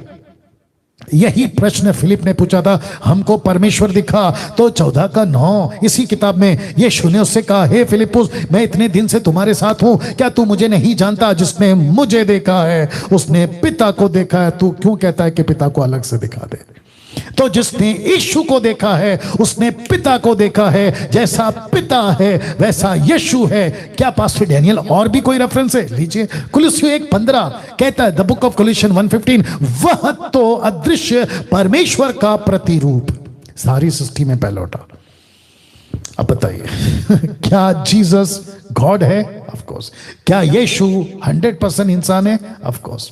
तो मरियम के पेट में कौन आया? शून्य बनकर मसीहा, शून्य बनकर मसीहा। मैं आगे आऊंगा। और यीशु का जन्म का मकसद समझना होगा। ऐसा क्यों पास्टर डैनियल? यीशु परमेश्वर का प्रतिरूप, 100% मनुष्य, 100% गॉड, मरियम के पेट से जन्म लेने का, तो उसका मकसद समझना होगा। और मकसद है ये, वह तेरे सिर को कुचल डालेगा, मतलब क्रूस पर यीशु शैतान को खत्म करेगा। क्यों? ये कौन सा वचन है आप सभी जानते हैं, उत्पत्ति का गत्समनी, माफ करें, अदन की वाटिका में जो कन्वर्सेशन परमेश्वर ने किया था सांप के साथ यानी शैतान के साथ। तो उसने कहा था इसी औरत का पेट का बच्चा तेरे सर को कुचलेगा। सर को कुचलने का मतलब है कि तेरी रणनीति, तेरी स्ट्रैटेजी, तू जो दुनिया को फंसाता है वो तेरे सर को कुचल डालेगा। He will destroy your strategy. वाह, एक वचन रख रहा हूं कनेक्शन देके, दूसरा कुरिन्थियों 5:19, 2 कोरिन्थियन 5:19, अर्थात परमेश्वर ने मसीह में होकर, याद रखो, मसीह में, द अनॉइंटेड वन में, क्राइस्ट में, अभिषेकित में होकर अपने साथ संसार का मेल मिलाप कर लिया और उनके अपराधों का, आदम के अपराधों का दोष उन पर नहीं लगाया। मसीहा क्या है? एक टाइटल। मसीहा एक टाइटल है, मैं आपको बताता हूं क्यों। और इसी टाइटल के साथ यीशु आए थे।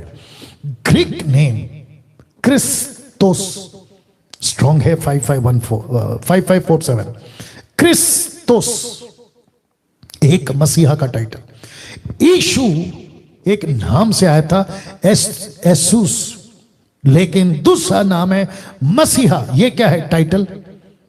ऐसा आएगा जिसका जिक्र दानियल ने, मूसा ने, कई प्रॉफिट्स ने किया हुआ है। तो क्रिस्तोस, ग्रीक वर्ड, यूनानी भाषा, क्रिस्तोस ये शब्द है, ये टाइटल के साथ यीशु मसीह इस दुनिया में। और इब्रानी भाषा में मसीहा ये शब्द, मसीहा हिंदी शब्द, इब्रू ये हो गया ना। मत्ती 16:16 आपको याद होगा।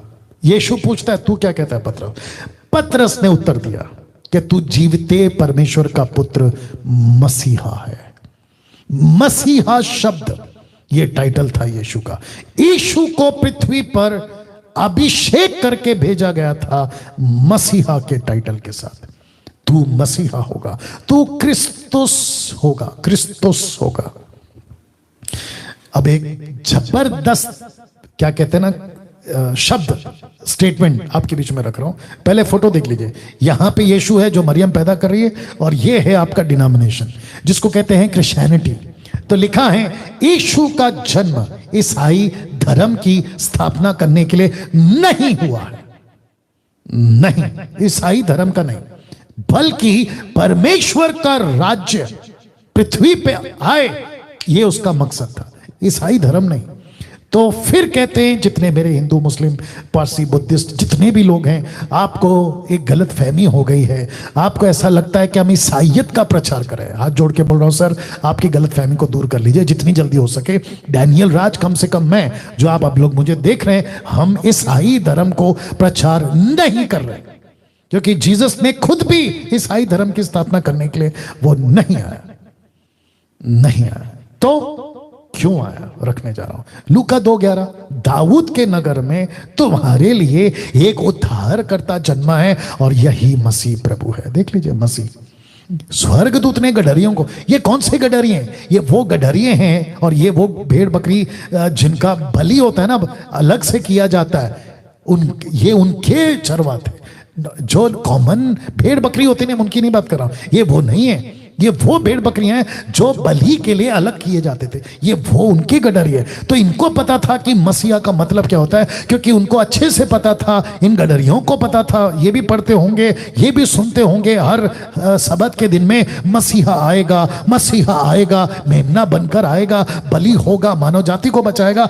ऐसी बातों का जब ये बात जो रहे थे, प्रतीक्षा करे, तो स्वर्गदूत ने कहा कि तुम सबके लिए उद्धारकर्ता पैदा हो चुका है, और जो चरनी में तुमको लपेटा हुआ मिलेगा वही मसीहा होगा। मसीहा, क्रिस्तुस। क्या बात है। एक व्यक्ति था साहब, लूका 2:30 में, उस व्यक्ति ने कई सालों उपवास कर उसके मुख से क्या शब्द निकला देखो, क्योंकि मेरी आंखों ने तेरे उद्धार को देख लिया है, तेरे उद्धार को देख लिया है। पास्टर डैनियल, जो अविश्वासी लोग हैं शायद वो सोच रहे होंगे, पास्टर डैनियल, यीशु को बच्चा बनकर पैदा होने की जरूरत क्या थी? वो सीधा नीचे आ सकता था, बिना क्रूस पे मरे, बिना दुख उठाए, बिना किसी प्रकार का सताव से वो मानव जाति को छुटकारा दे सकता था। आप जानते हैं परमेश्वर नींद से उठ के काम नहीं करता है, अचानक से कुछ नहीं करता जैसे आपकी और मेरी सोच है। आप कोई घर बना रहे हैं, आपको लगा तोड़ दो फिर बनाओ, अरे ये कह रहे चलो मैनेज कर, ना ना ना ना ना। परमेश्वर ने प्रकाशित वाक्य 13:8 बहुत योजना के साथ, बहुत प्लानिंग के साथ इस सृष्टि को बनाया था। और परमेश्वर के पास में ए प्लान था कि आदम और हवा को फल नहीं खाना है, लेकिन दूसरा बी प्लान भी था कि अगर ये गलती करेगा तो इन्हीं के बीच में से एक बच्चा पैदा होगा और वो बच्चा स्वर्ग का रास्ता खोलेगा। वाह! तो इसलिए लिखा है यूहन्ना 14:6 में, यीशु ने उससे कहा, मार्ग, सत्य, सच्चाई, जीवन मैं ही हूं, बिना मेरे द्वारा कोई पिता के पास नहीं जा सकता। इसका मतलब क्या? बिना मेरे द्वारा, जिसको मैंने फॉन्ट को बड़ा किया, ब्रॉड किया है, क्यों? बिना मेरे द्वारा। तो इसका मतलब है कि बिना इस बच्चे के द्वारा, जिसका नाम यीशु, यसूस क्रिस्तोस, यीशु मसीह जिसको हम कहते हैं, इस बच्चे के द्वारा, क्योंकि ये वही बच्चा है जो धार्मिकता का रास्ता लेकर आया था, जो सच्चाई का रास्ता लेकर आया था, जो स्वर्ग का दरवाजा बंद हो गया था उसको खोलने का यही रास्ता लेकर आया। अब आप समझ गए कि हमको मसीह क्यों चाहिए, हमको यीशु क्यों चाहिए, क्यों ये व्यक्ति 2 साल से या फिर उसके पहले 29-30 साल से गला फाड़ फाड़ कर यह प्रचार कर रहा है कि मानव जाति को अगर बचना है तो एक बच्चा पैदा होना था और वो था यीशु। क्रिसमस केक से कनेक्शन नहीं है, क्रिसमस का कनेक्शन आपके अच्छे कपड़ों से नहीं है, क्रिसमस का कनेक्शन आपके घर को पेंट करने से नहीं है। क्रिसमस का मकसद, क्रिसमस का कनेक्शन सिर्फ इस बच्चे के साथ था, सिर्फ इस बच्चे के साथ था, जिसको कहते हैं क्रिस्तुस टाइटल के साथ आया था। लेकिन आप जानते हैं कि लूसीफर, अंधकार की दुनिया, एक होती है भौतिक शारीरिक, एक आत्मिक और एक अंधकार की दुनिया, या फिजिकल स्पिरिचुअल डिमोनिक वर्ल्ड, अंधकार की दुनिया। उस व्यक्ति में जिसका नाम है राजा हेरोदेस, जब इस व्यक्ति को पता चला, 8 मिनट है मेरे पास में, मैं खत्म करूंगा, मेरे साथ बने रहे। वाह! इस व्यक्ति के अंदर दुष्ट आत्मा, शैतान, जो भी बोल लो, घुसा। और इसका गुस्सा देखिए, सब फोटो इसलिए रखता हूं ताकि आपको कनेक्ट कर सको, वचन भी पढ़ूंगा। मत्ती 2:16 लिखा है कि जब हेरोदेस ने यह देखा कि ज्योतिषों ने, माजाए ज्योतिषों ने मेरे साथ ठट्टा किया, तब वह क्रोध से भर गया। देखिए गुस्सा उसका। ये गुस्सा क्यों? एक बच्चा पैदा हुआ है ना, आपको इतना गुस्सा क्यों आ रहा है? राजा हेरोदेस, आपको इतना गुस्सा क्यों आ रहा है? लूसीफर बहुत चालाक है। प्रिंसिपैलिटीज, आकाश की जो प्रिंसिपैलिटीज हैं, अथॉरिटीज हैं, अधिकार हैं ना, उन सब का कब्जा, जो जगत में जो पावरफुल लोग हैं ना, उसका भी होल्ड उसके ऊपर है। इसलिए कभी कभी जब हॉलीवुड, बॉलीवुड, टॉलीवुड या फिर कोई भी तरीके से लोग अपनी बातों को रखते हैं ना, तो उसमें अट्रैक्शन बहुत होता है। अरे उस बड़े नेता ने बोला, अरे ये तो बड़ा सुपरस्टार ने बोला, सच्ची होगा। आप बहुत सावधान रहें। तो इस व्यक्ति के अंदर लूसीफर जाता है और इसको गुस्से से भर देता है, क्योंकि उसको ये बच्चा पसंद नहीं था जो बिना मेरे द्वारा कोई पिता के पास पहुंचेगा। इसको पता था, किसको? लूसीफर को। उसने कहा कि सारे मानव जाति को ये बच्चा बचा जाएगा, ये बच्चा अगर बड़ा हो गया, ये बच्चा अगर क्रूस पर चढ़ गया, ये बच्चा अगर जिंदा रह गया और 3.5 साल अगर अपना प्रचार कर दिया, तो जगत उलट पुलट हो जाएगा। किसका? लूसीफर का। और सारे के सारे बच जाएंगे। तब उसने कानून पेश किया, उसने एक बिल पास कर दिया। उसने क्रोध से भरकर कहा कि लोगों को बेचकर ज्योतिषों से ठीक ठीक पूछे हुए समय के अनुसार बेथलेहम और उसके आसपास के सब लड़कों को जो 2 वर्ष के आसपास से छोटे थे, मरवा डालो, किल देम, मरवा डालो। ये फोटो सिर्फ मदद के लिए रख रहा हूं। ऐसा कुछ हुआ था वहां कि बच्चे मरते चले गए। तो मत्ती 2:13, उनके चले जाने के बाद देखो प्रभु के एक स्वर्गदूत ने स्वप्न में यूसुफ को दिखाई देकर कहा, उठ बालक को और उसकी माता को लेकर, बालक को और उसकी माता को लेकर सीरियस, मिस्र देश को भाग जा, भाग जा, बच्चे को लेकर भाग जा। मैंने इसको लाल में क्यों रखा है मैं आपको बताता हूं, ठीक है ना। परमेश्वर आप इतने पावरफुल हैं, बच्चे को बचा लीजिए ना, आप कुछ अलौकिक चीज करके बचा लीजिए ना। नहीं, बच्चा क्या बनकर आया था? शून्य, मैं रखूंगा, टोटल 0, 100% इंसान। तो वही हो रहा है जो योजना में था। जब तक मैं तुझसे ना कहूं तब तक वहीं रहना, क्योंकि हृदय इस बालक को ढूंढने पर है कि उसे मरवा डाले। हृदय नहीं, लूसीफर मरवा डालना चाह रहा। यीशु के जन्म को 2 लोगों ने रिकॉर्ड किया था, मत्ती जो यहूदी था, लूका जो गैर यहूदी था। तो इन दोनों ने इसको रिकॉर्ड किया। मैं वक्त का ख्याल रखूंगा। पहले यहूदी मत्ती के अनुसार या नजरिए से कि उसने कैसे लिखा, उसको जल्दी से देख लेते हैं। वचन 18, अब यीशु का जन्म इस प्रकार हुआ कि जब उसकी माता मरियम की मंगनी यूसुफ के साथ हो गई तो उनके इकट्ठे होने से पहले वह पवित्र आत्मा की ओर से गर्भवती पाई गई। पवित्र आत्मा की ओर से। वचन 19, उसके पति यूसुफ ने जो धर्मी था, पति यूसुफ जो धर्मी था, उसे बदनाम करना नहीं चाहता था, उसे चुपके से त्यागने की मनसा की। जब वह उन बातों को सोची में था तो प्रभु का स्वर्गदूत उसे स्वप्न में दिखाई देकर कहने लगा कि हे यूसुफ, दाऊद के संतान, दाऊद के संतान, तो अपनी पत्नी मरियम को अपने यहां ले आने से मत डर, क्योंकि जो उसके गर्भ में वह पवित्र आत्मा की ओर से है। 21, वह पुत्र जनेगी तो उसका नाम यीशु रखना,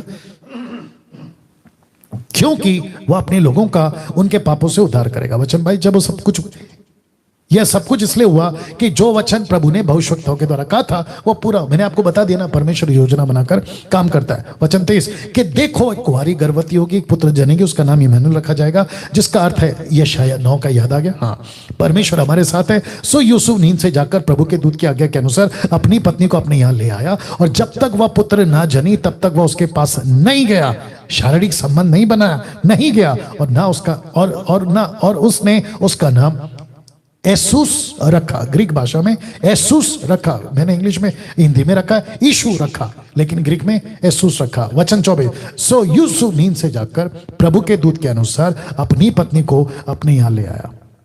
ये फोटो इसलिए रखा है ताकि आपको मैसेज कनेक्ट हो जाए।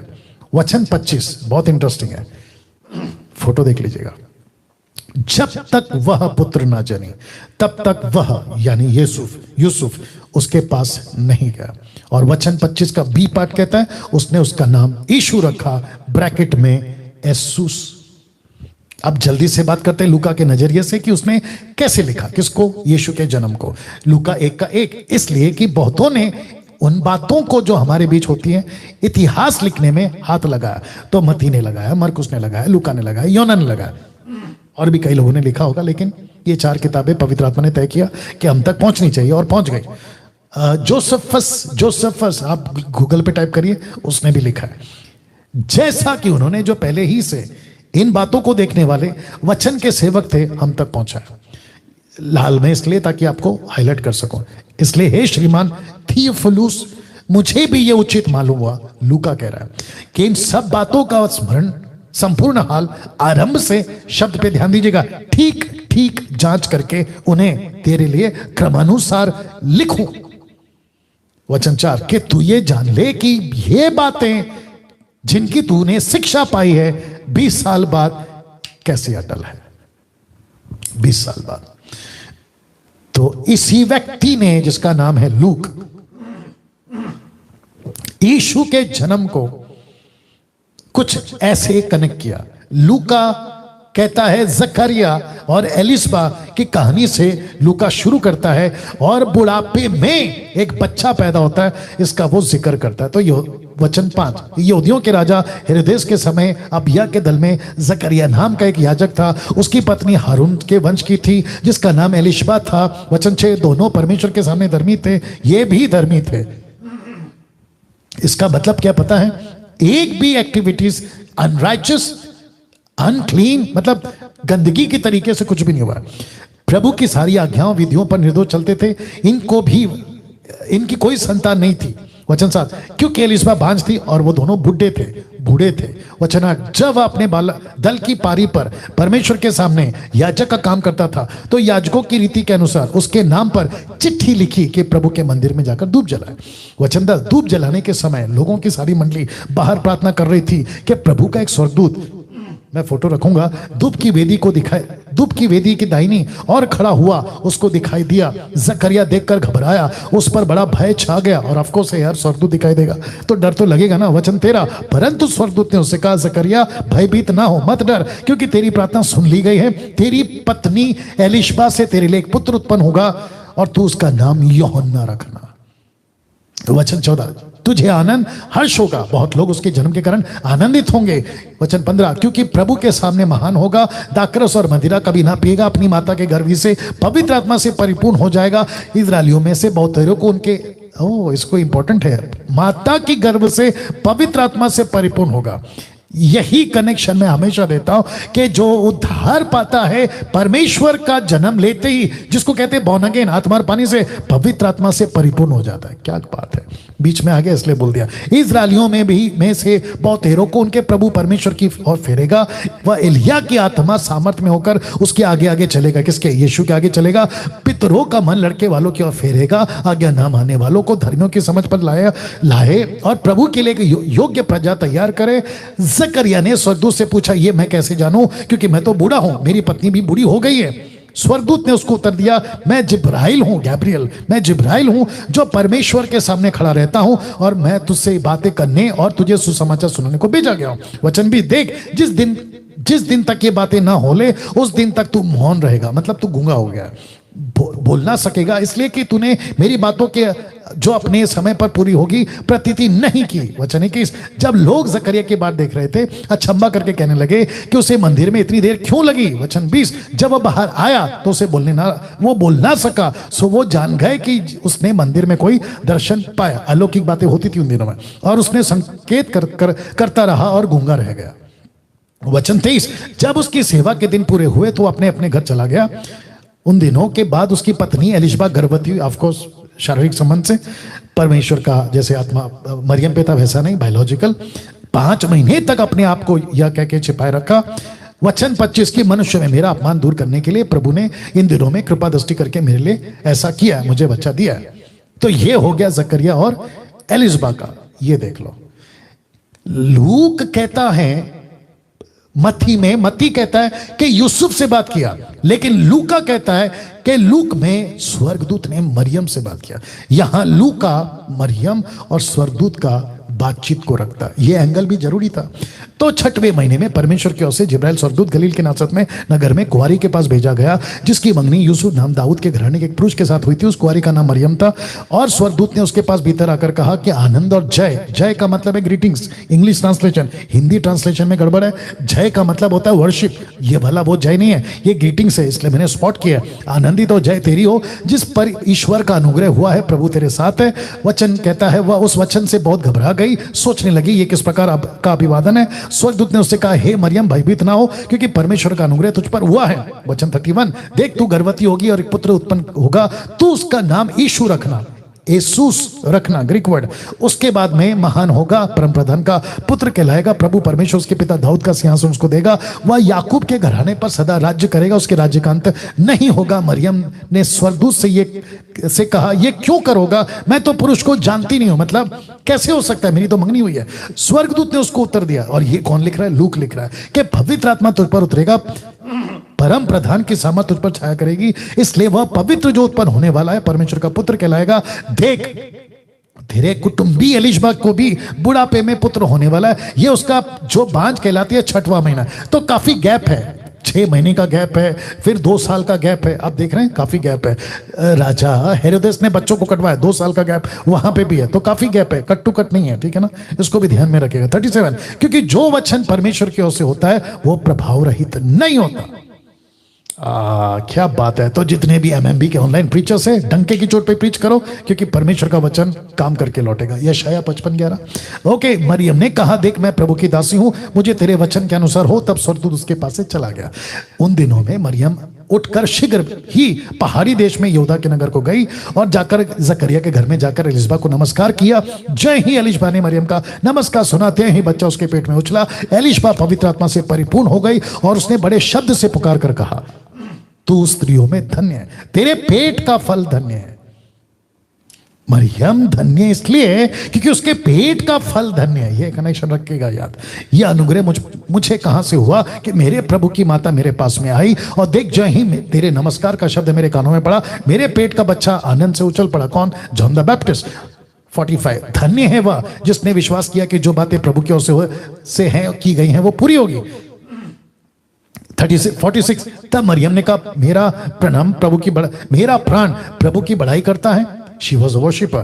मेरा प्राण प्रभु की बड़ाई करता है, मेरी आत्मा मेरे उद्धार करने वाले परमेश्वर से आनंद हुई है, क्योंकि उसने अपनी दासी की दीनता पर दृष्टि की। इसलिए देखो अब से युग युग के लोग मुझे धन्य कहेंगे। 49 क्योंकि उस शक्तिमान ने मेरे लिए बड़े बड़े काम किए, उसका नाम पवित्र और उसकी दया उन पर जो उससे डरते हैं पीढ़ी से पीढ़ी तक बनी रहती है। 51 उसने अपना भुजबल दिखाया और जो अपने आप को बड़ा समझते थे उन्हें तितर-बितर किया। 52 उसने बलवानों के सिंहासनों से गिरा दिया और दीनों को ऊंचा किया। 53 उसने भूखों को अच्छी वस्तुओं से तृप्त किया और धनवानों को छूछे हाथ निकाल दिया। उसने अपने सेवक इज़राइल को संभाल लिया कि अपनी उस दया को स्मरण करे जो इब्राहिम इसहाक वंश पर सदा रहेगी, जैसा उसने हमारे बाप दादों से कहा था।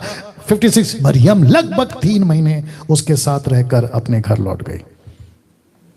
तब एलिशबा के जनने का समय पूरा हुआ, पुत्र जनी। उसके पड़ोसियों ने, कुटुंबियों ने यह सुनाकर कि प्रभु ने उस पर बड़ी दया की, उसका आनंद किया। और ऐसा हुआ कि 8वें दिन के लगभग बालक का खतना हुआ। उसका नाम उसके पिता के नाम पर जकरिया रखने लगे। उसकी माता ने उत्तर दिया कि नहीं, उसका नाम यूहन्ना रखना, क्योंकि जकरिया ने बोला होगा। उन्होंने उससे कहा, तेरे कुटुंब में किसी का नाम यूहन्ना नहीं है? तब उन्होंने उसके पिता से संकेत करके इशारे में पूछा।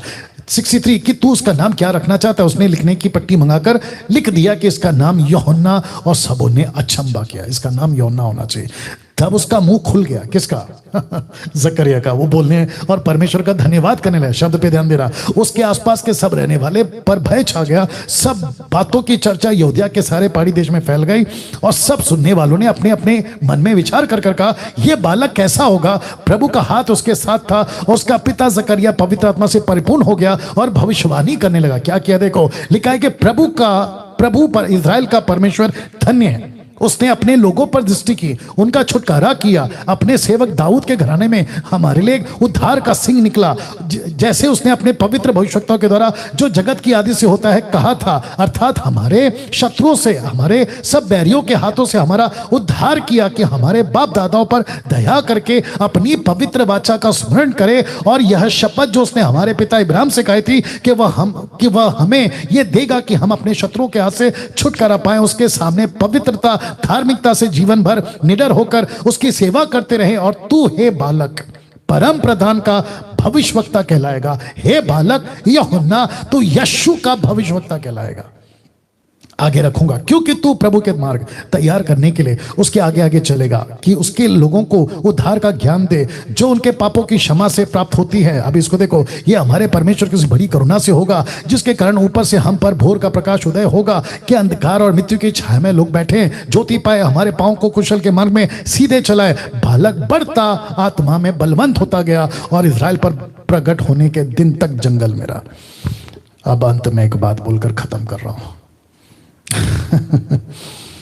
वो बात क्या है पास्टर डैनियल? रख रहा हूं। देखिए, स्वर्गदूत दिखता है गडरियों को, स्वर्गदूत दिखता है जकरिया को, स्वर्गदूत बात करता है मरियम से, स्वर्गदूत बात करता है यूसुफ से, बहुत कुछ चल रहा है। तारा दिखता है ज्योतिषों को। अंत की बात क्या है पता है? बहुत ध्यान से सुनना। ऐसा एक भी संदेश यीशु के जन्म का जो उस वक्त लीडर्स थे, शास्त्री, फरीसी, सदूकी, मंदिर के सो कॉल्ड लीडर्स, मंदिर के लोगों तक नहीं गया। कुछ ऐसे लीडर जो थे उन तक नहीं गया। परमेश्वर ने ऊपर से स्वर्गदूत को, गैब्रियल को नहीं कहा कि किसी शास्त्री फरीसी को पकड़ो और उसको कहो कि जो प्रॉफिट्स कहते थे, ये देखो तुम्हारे सबत में तुम जो किताबें पढ़ते हो, ये शाया की किताब पढ़ते हो 60 का, 61 का, लूका 4 का, 18 का, ये मसीहा यही बच्चा है। ऐसा एक भी संदेश वहां नहीं गया, नहीं गया। ऐसा क्यों? फिर प्रश्न उठता है, ऐसा क्यों? ऊपर बैठा परमेश्वर कहता है, उस बच्चे को मैं इतना शून्य कर दिया हूं, उसको इतना नीचे कर दिया, मैं रखूंगा। लिखा है उसकी कोई पहचान नहीं होगी, उसकी कोई आइडेंटिटी नहीं होगी, इतना नीचे जाएगा। क्यों? ताकि वो जो नीचे हैं मानव जाति को वो उतना ऊंचा ले जाए।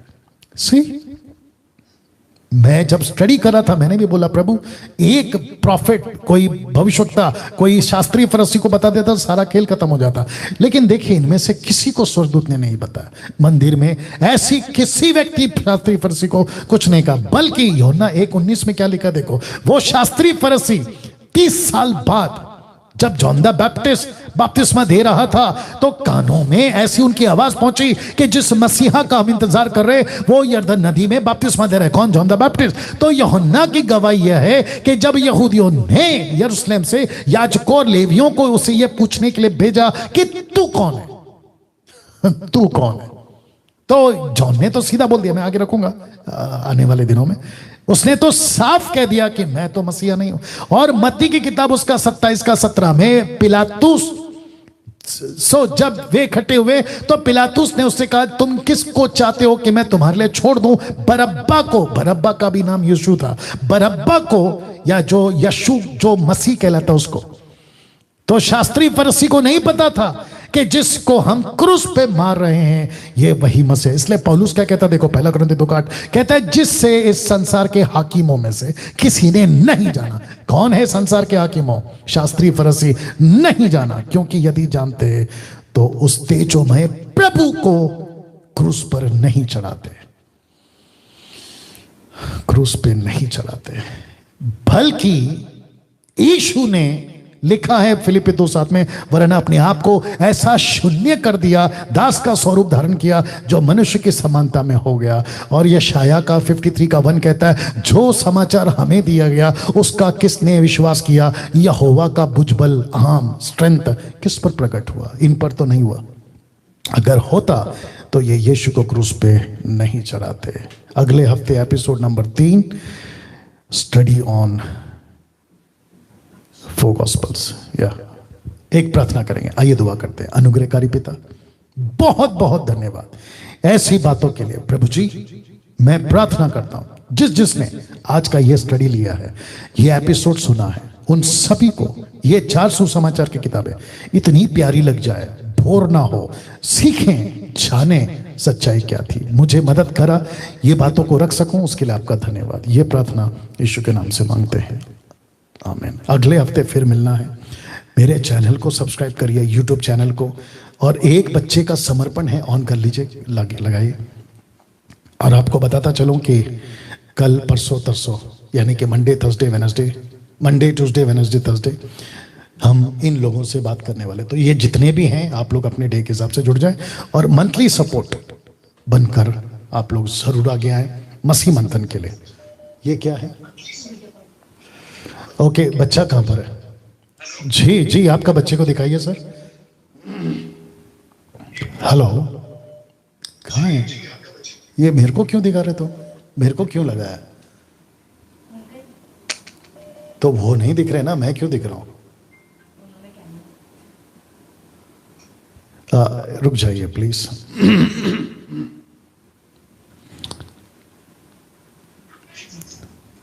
हाँ, लाइए।